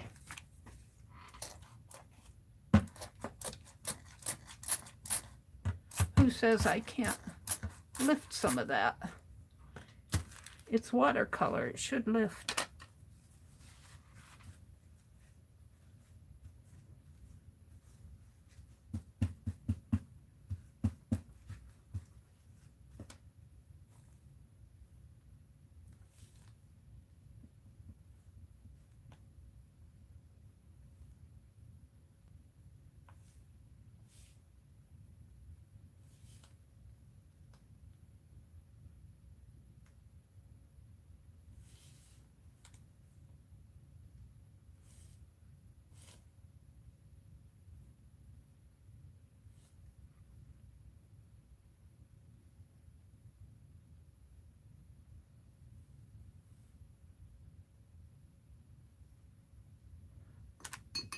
You guys are just waiting for me to put that brush in my tea, aren't you?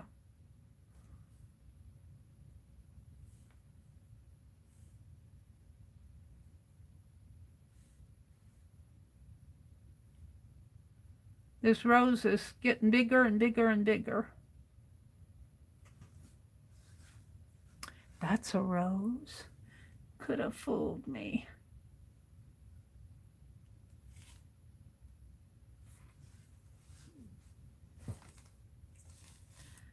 Let's add some blues in there.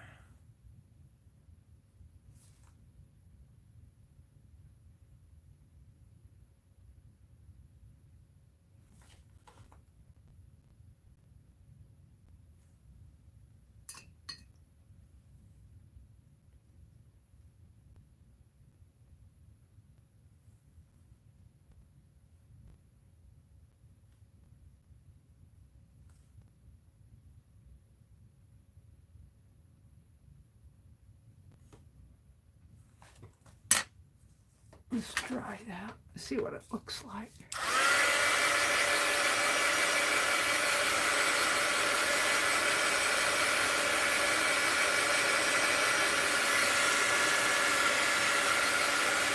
Ooh, I think I like it from the back better than I do the front.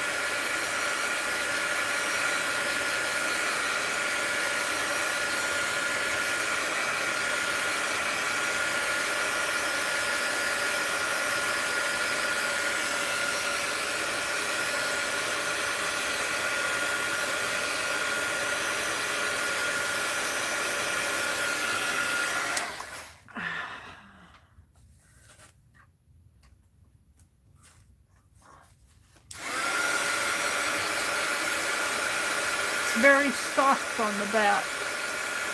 This is not primed. It's not even canvas. I don't know what it's, some sort of a densely woven cotton, I think.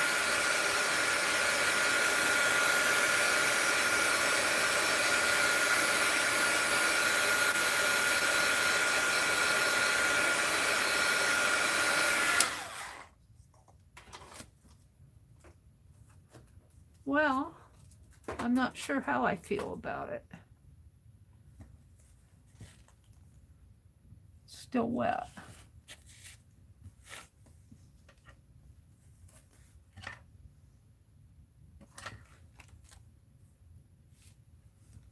Is that the back or the front?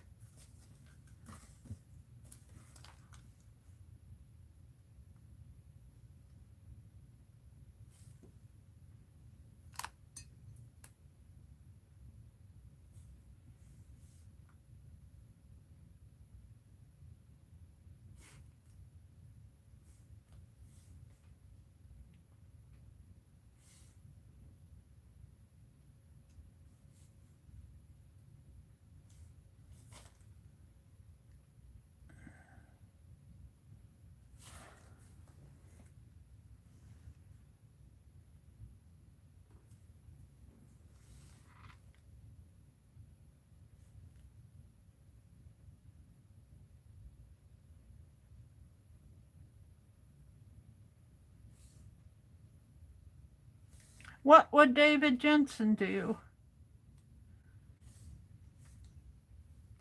It's not looking good to me. I think I'll quit while I'm ahead.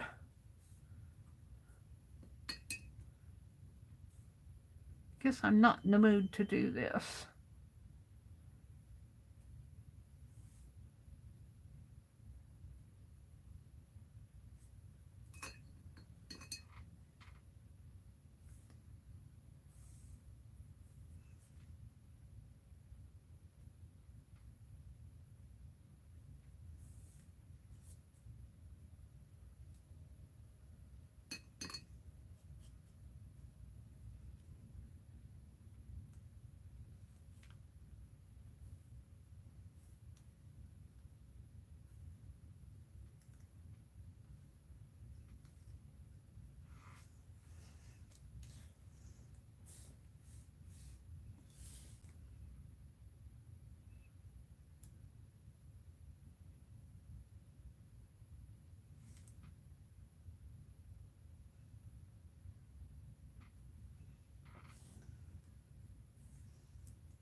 I don't even know where I'm putting my brush anymore.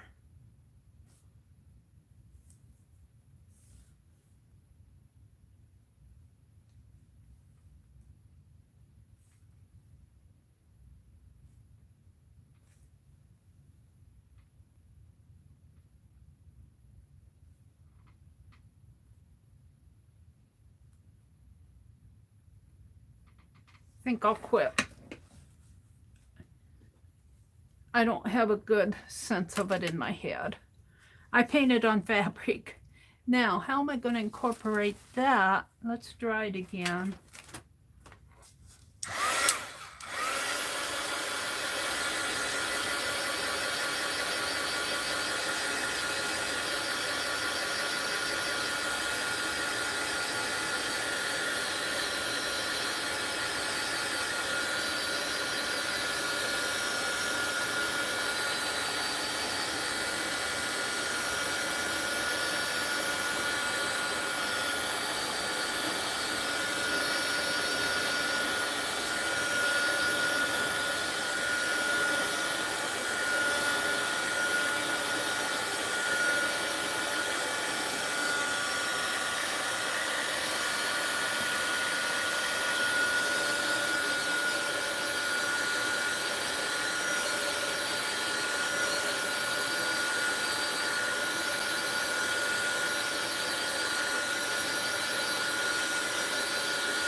Watercolor should really air dry. I'm just drying it because I want to put it on my page.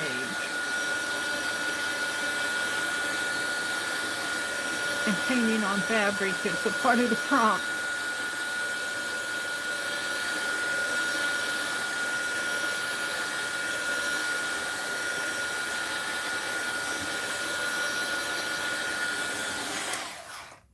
Hi Arlene, good morning.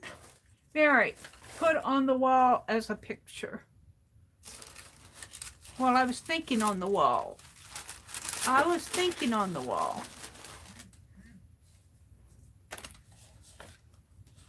Someplace up in here. But the colors don't the colors don't go. Maybe over here. Maybe just a strip over here. Or maybe more than a strip.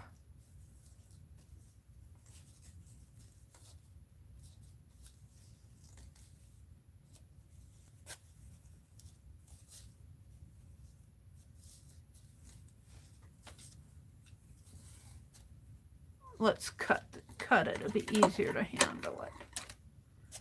Oh, I'm knocking my postage stamps all over the floor.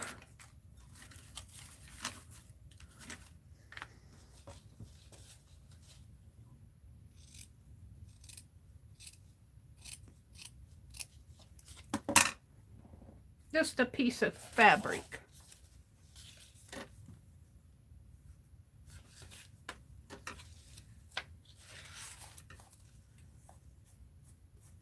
Where I painted, is it gonna fray? That's what I want.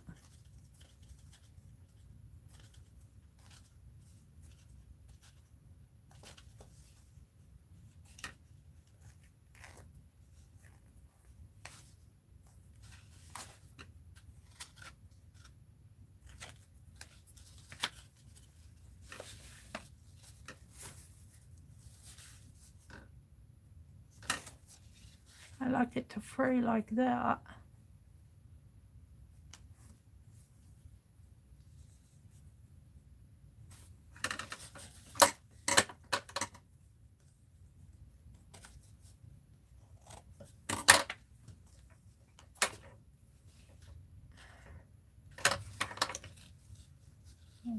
Tear it.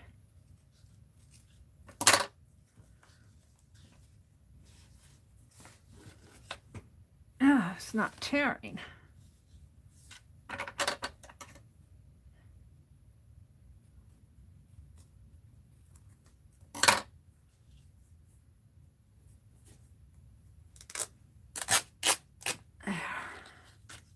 That's what I want.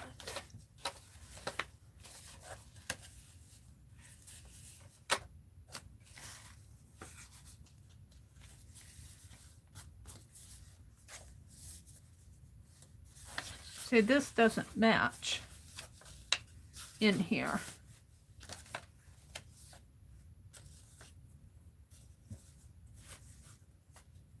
So I should have done this first, but it wasn't the first prompt. Yeah.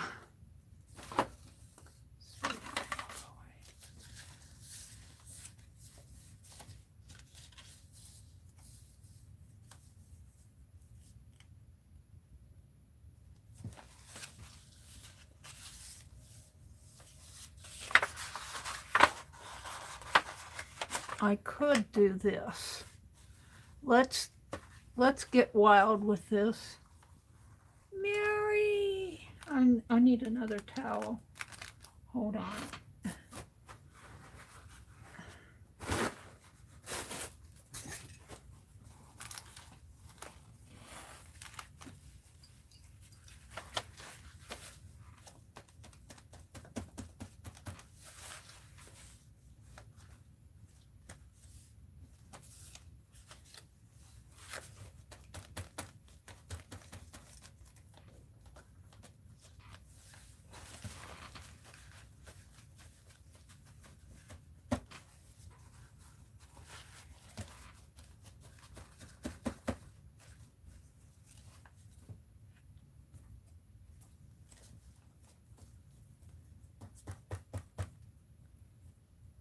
Put all that color down and then you're picking it up. Well, it's a part of what the picture is.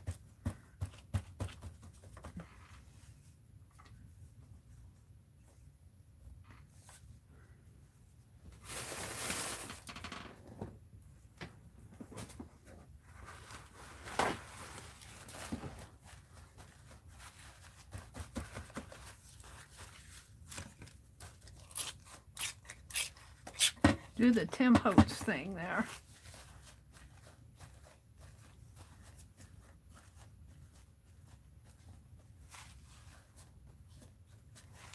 Talking about tonal values, I'm getting my different tonal values in here. That's for sure.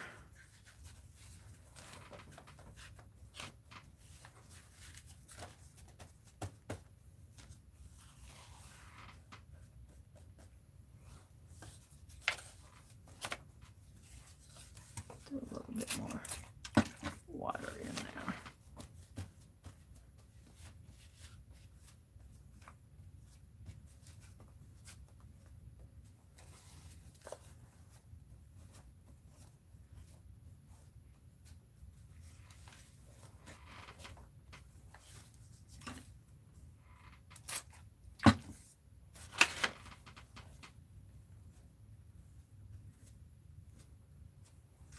I kind of like that anyway.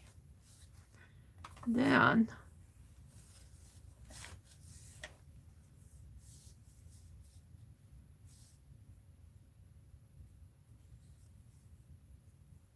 we're going to rip this apart.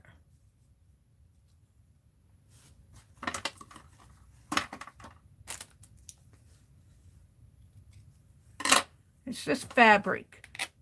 It's just an old piece of scrap fabric.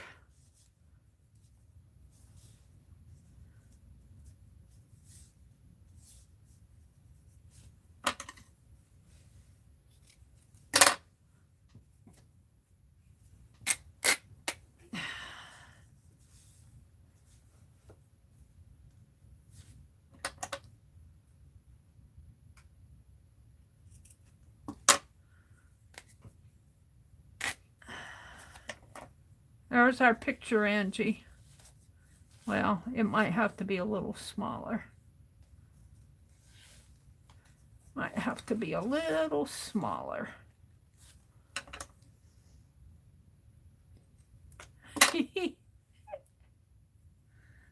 If I can get it.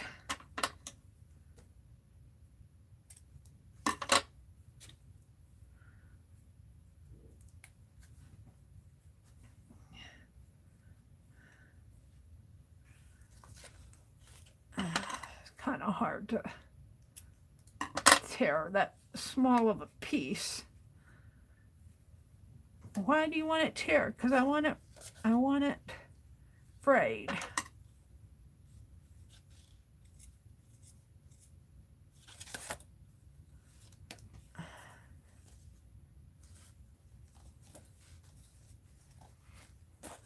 Now, I'm not done.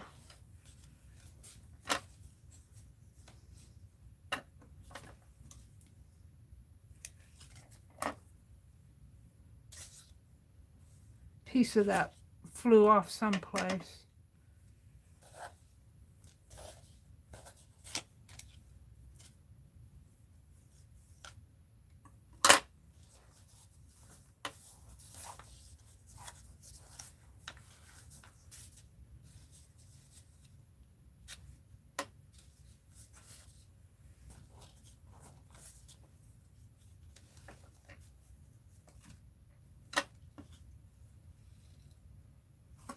Is that all I had?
Boy, that goes there. You put something there, if you're not sure it fits, take it away. It needs to be maybe a little bit smaller.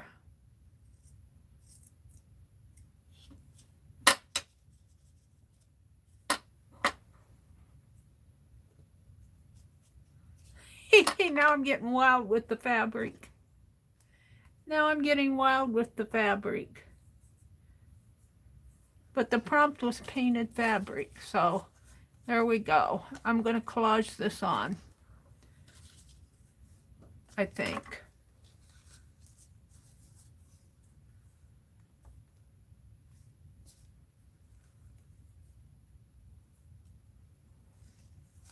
We'll call those curtains. And these rugs, and that a picture, and this is just a little, maybe a little rug off over in there.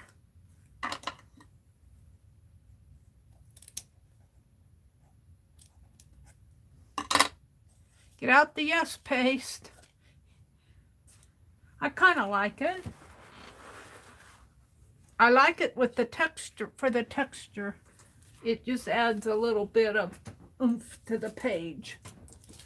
I have to see if I have to play a lot more with watercolor.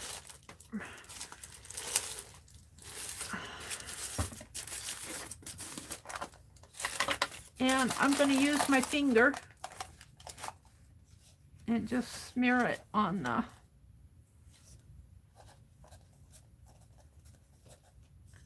maybe on the back here a little.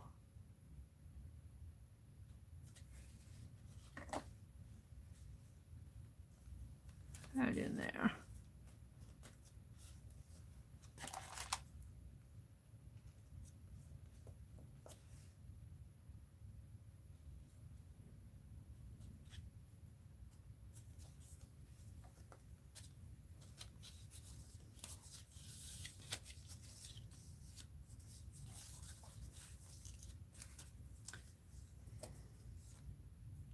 I like how ragged it is.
I don't know.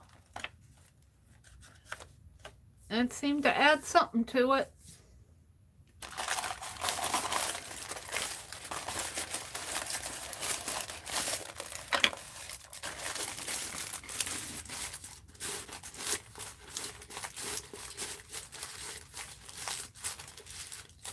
I guess I'm happy with it.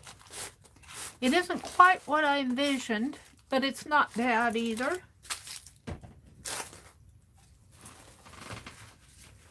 Who came in? Hi, Kathy Arbor. Oh, Kathy, your painting yesterday just blew me away. It just blew me away yesterday. Beautiful snowdrops she did. Do you always stream on Tuesday afternoons, Kathy?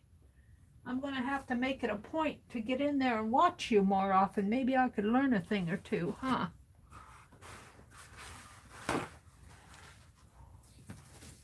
So the story of this page is Little Ruby Rose is giving a tea party, a Japanese tea party. And she's invited everybody. Let me wash my hands off a little.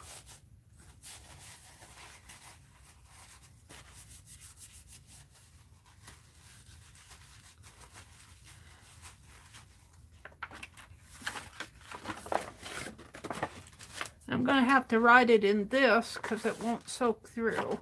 That other pen will soak through. So where's my verse that needs refining?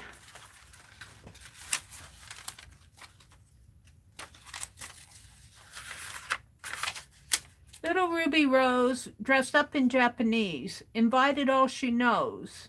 Won't you join us, if you please? I like that. So Little Ruby Rose, dressed up in Japanese. I should say as Japanese. Dressed up as Japanese. That was from the prompt was something Japanese. Invited all she knows.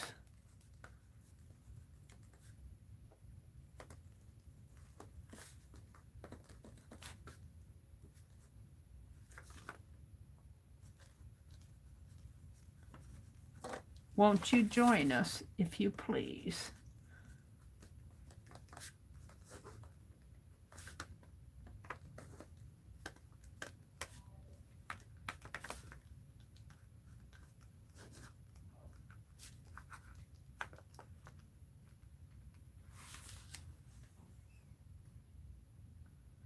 We'll have a cup of tea.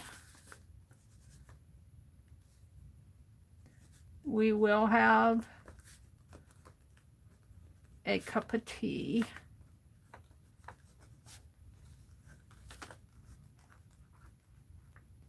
And cookies made of rice.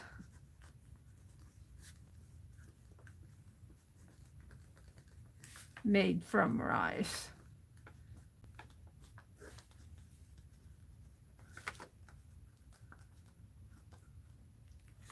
We'll even have some honey. I think that's what I'm saying. We'll even use some honey. We will even use some honey to sweeten the tea or the cookies.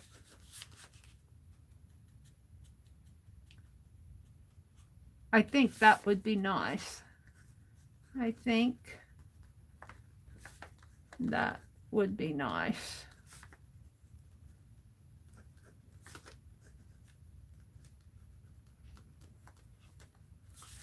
She wears a pretty silk kimono tied up with an obi belt.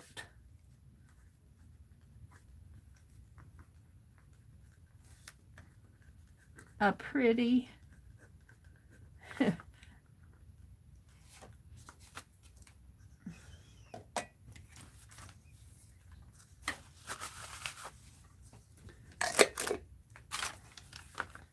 silk kimono.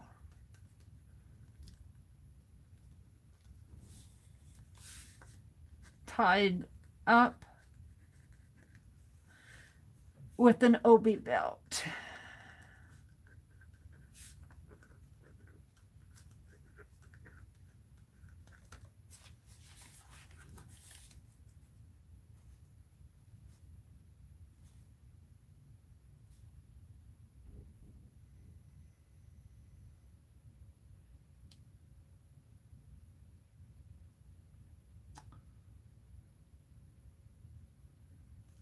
What I just don't know, this is what I don't quite have straight. What I just,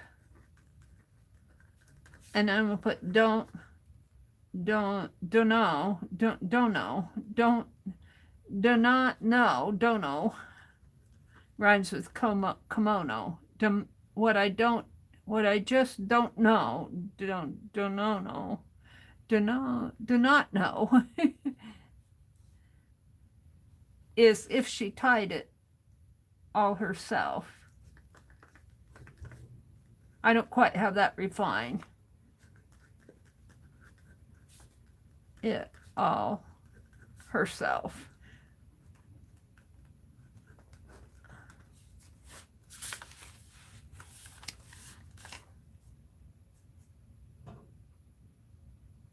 Her face is painted white. Her lips are ruby red. Her face is painted white.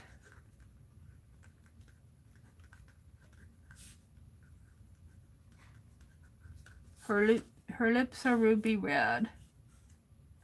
My goodness, she's quite a sight. Her face is her lips are ruby red.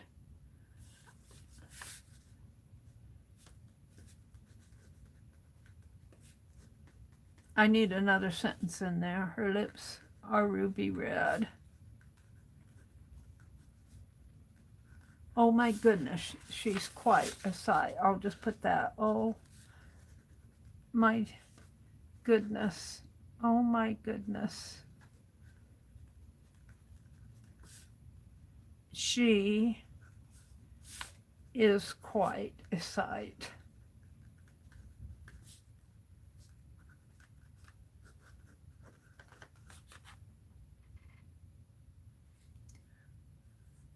We'll sit at a shibuki table. I gotta look that up. Hold on a minute.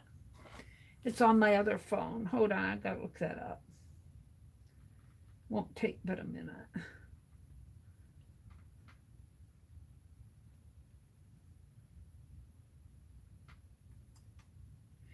Do, do, do, do, do, do.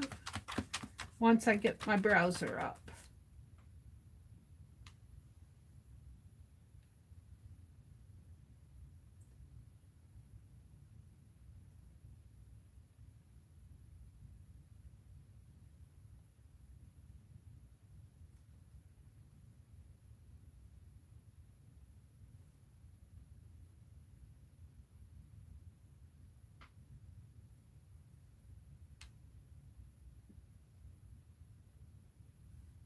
Small Japanese table is called a shabudi, shabudi,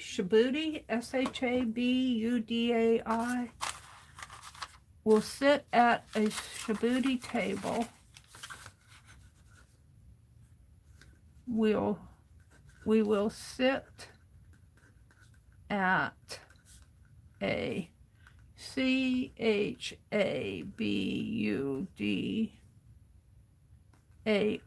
table.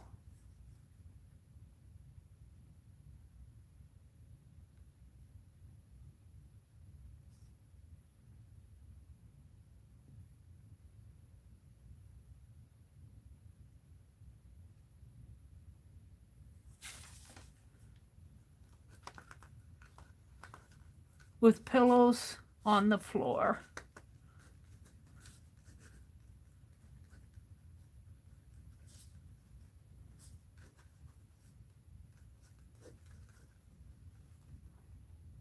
And a beautiful bouquet and a bouquet of beautiful daffodils, and a bouquet BOUQUET. I'm not sure I'm spelling that right. Of pretty daffodil. I should say spring daffodils.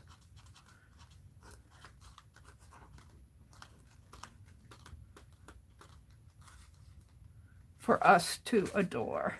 And that's all I got.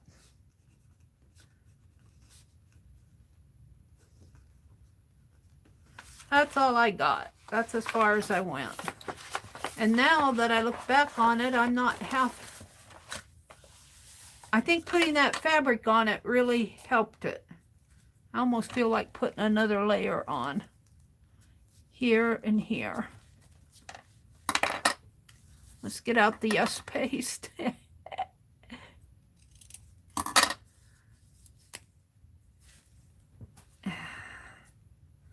It's hard to tear these little strips.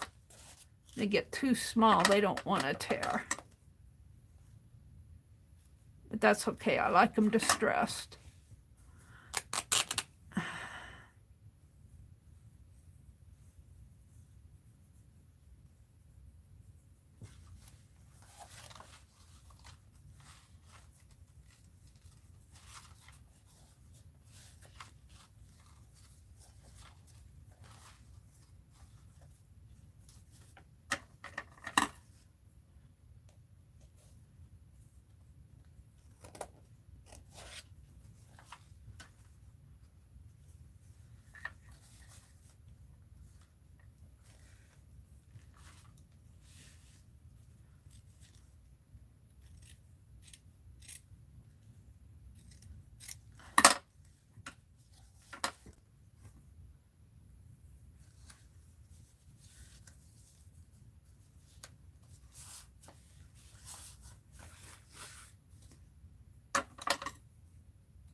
I still think I got the tonal values in there with my roses.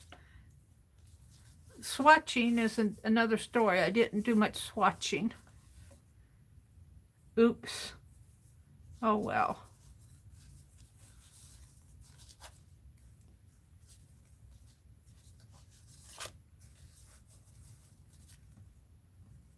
I'm going to use all my scraps up.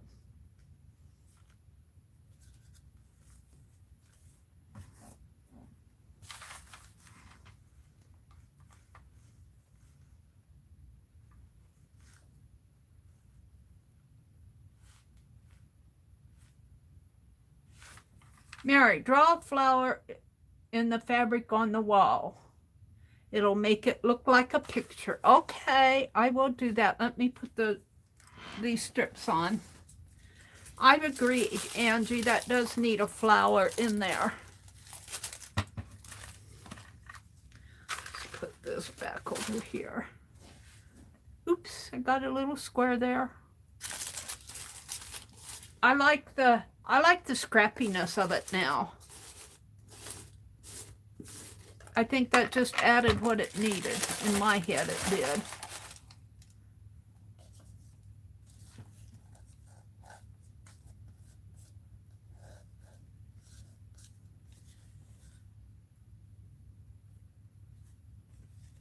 Guess I had it this way. And I'm just going to leave my threads hanging because I like the hanging threads.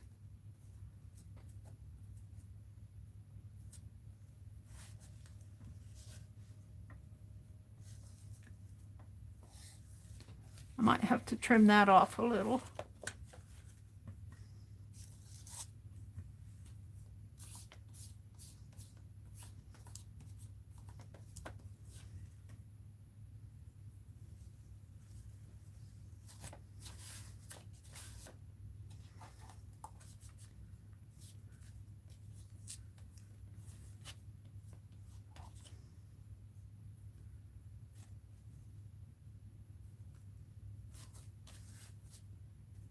And you can see, even of where I didn't get watercolor here and here, it kind of lets a light come down that way. I kind of like that.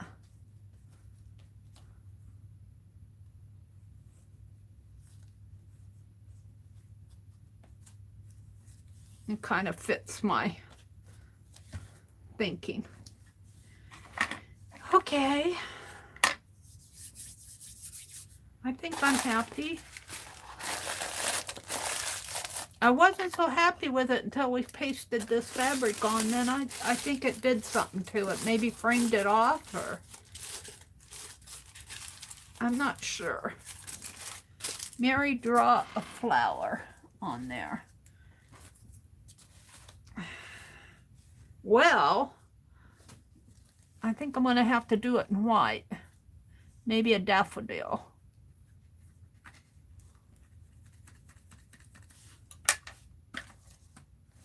I need to get white out of here.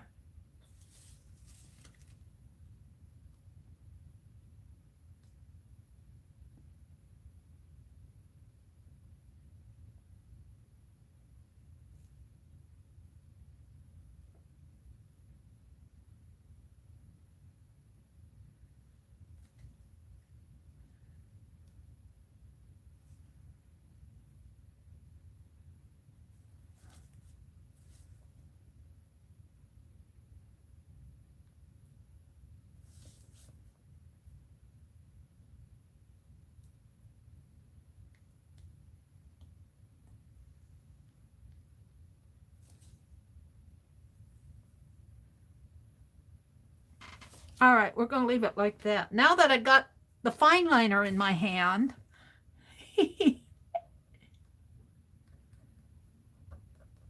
that was a mistake, Angie. Meri can't quit once she gets this fine liner in her hand. I'm going to do some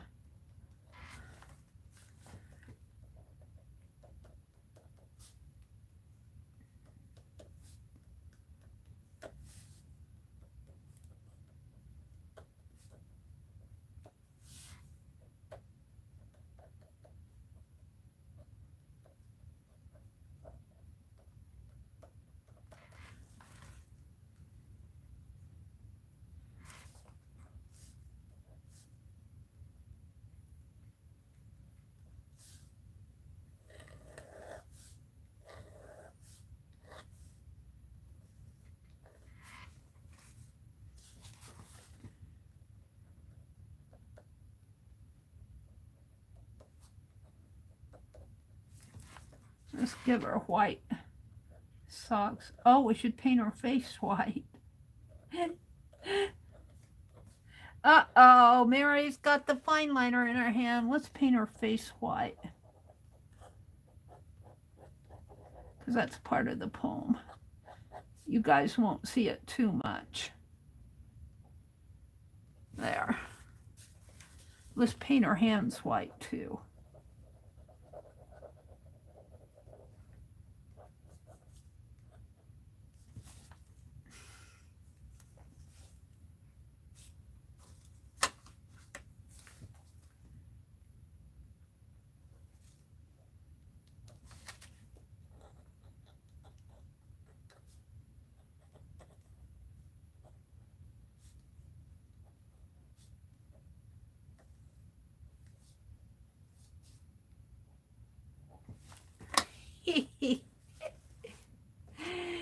Oh dear me.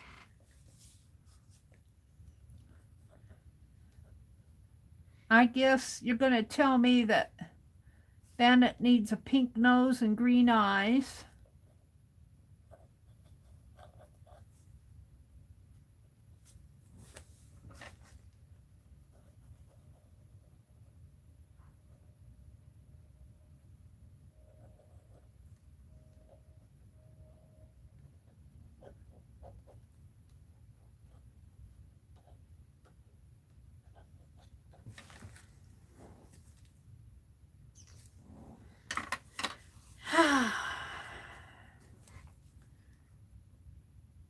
I have to make them white first so those show up. Now come in with pink and green. You guys probably can't even see it.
Has to dry.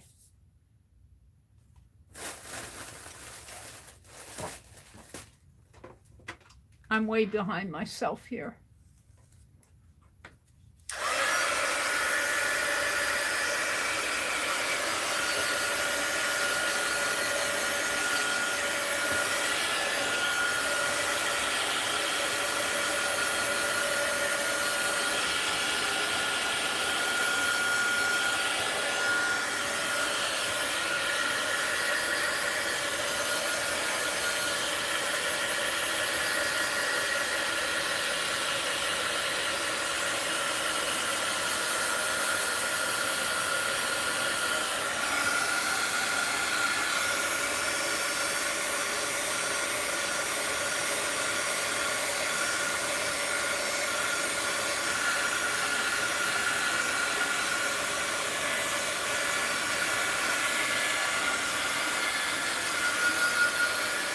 I don't know. I'm happier with it now than I was a half an hour ago.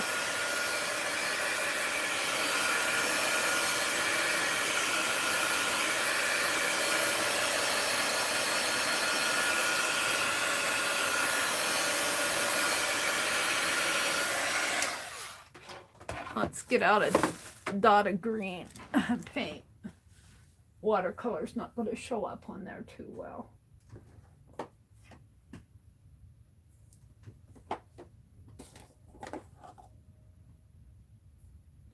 That's a Bimini blue. Blue, blue, my heart is blue. Parakeet green.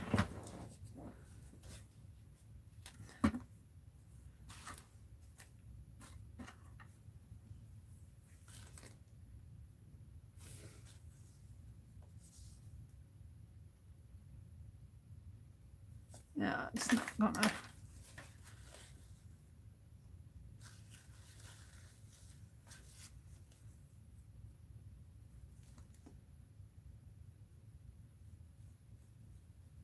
Come on. There we go.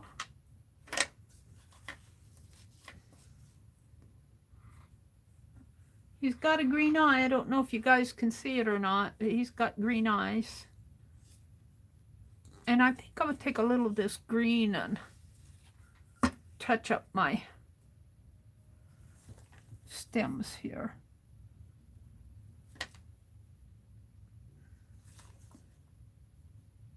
This is a mixed media page.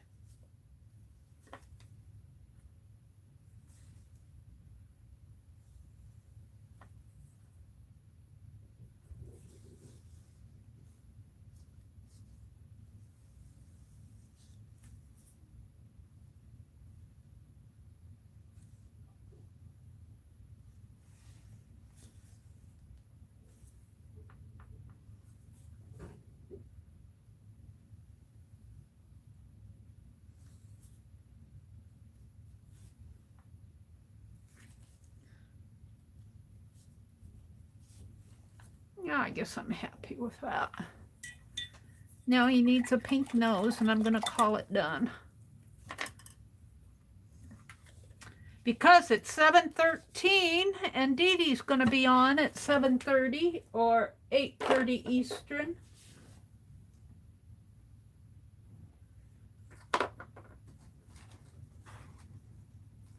Pink. Becky sent me pink. Is that it?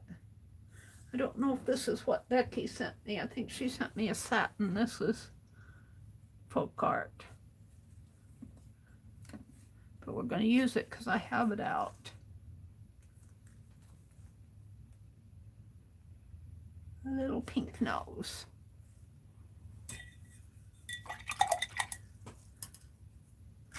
What was last Wednesday? What was last, no, when did I do it? Tuesday. What date was last Tuesday? I don't think I signed it last Tuesday.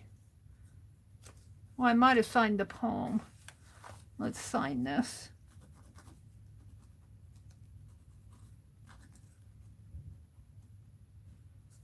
Uh, 2/23 2022.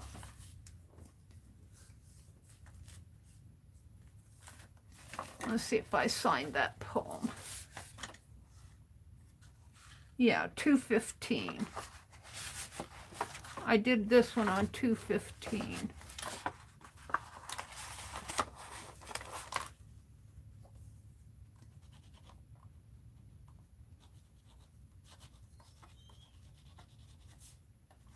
Two 15/2022. I need to write the poem for this one. I did sign this one. This was on 2/8, and this one was on February 1st. I just have one I want to put in here. Well, I should put my steampunk one in here too. I think I'm going to call it, shall I call it done? She's thinking about what is on here. Did I spill some water? I must have spilled some water or something over here. As I was painting, oh, it's my wet rag. I feel like I need a border. Where's my big burr? Burr! That's cold air coming in here. I don't know what I did with my big black marker that I like to use. Must have knocked it on the floor. There's my scissors.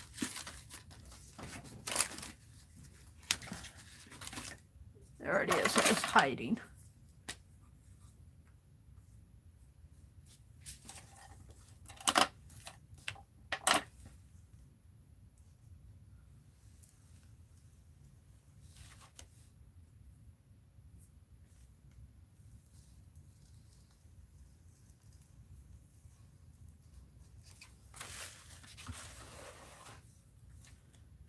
It tells the story anyway. It tells the story of the prompts. The only thing I don't think I really got on here was the paint swatches. I got swatches of fabric.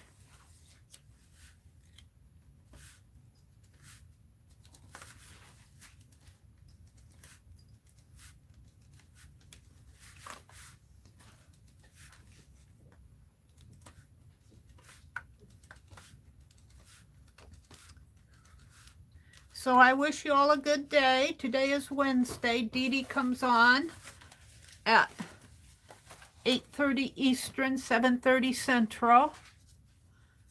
Becky came on yesterday, so I think she and her mom are going to have an outing today. And tonight, I don't know. Rosemary comes on Wednesday nights, but Rosemary was on last night too, so I don't know. I lose track. All right, I'm happy. I'm going to leave it. Let me come out and say goodbye to everybody. Angie says, I breathe real shallow. Don't snore or drool. So when I doze off my... Oh, Arlene says that. I'm sorry. I doze off my fellow's shoulder, he'll say, are you asleep or dead?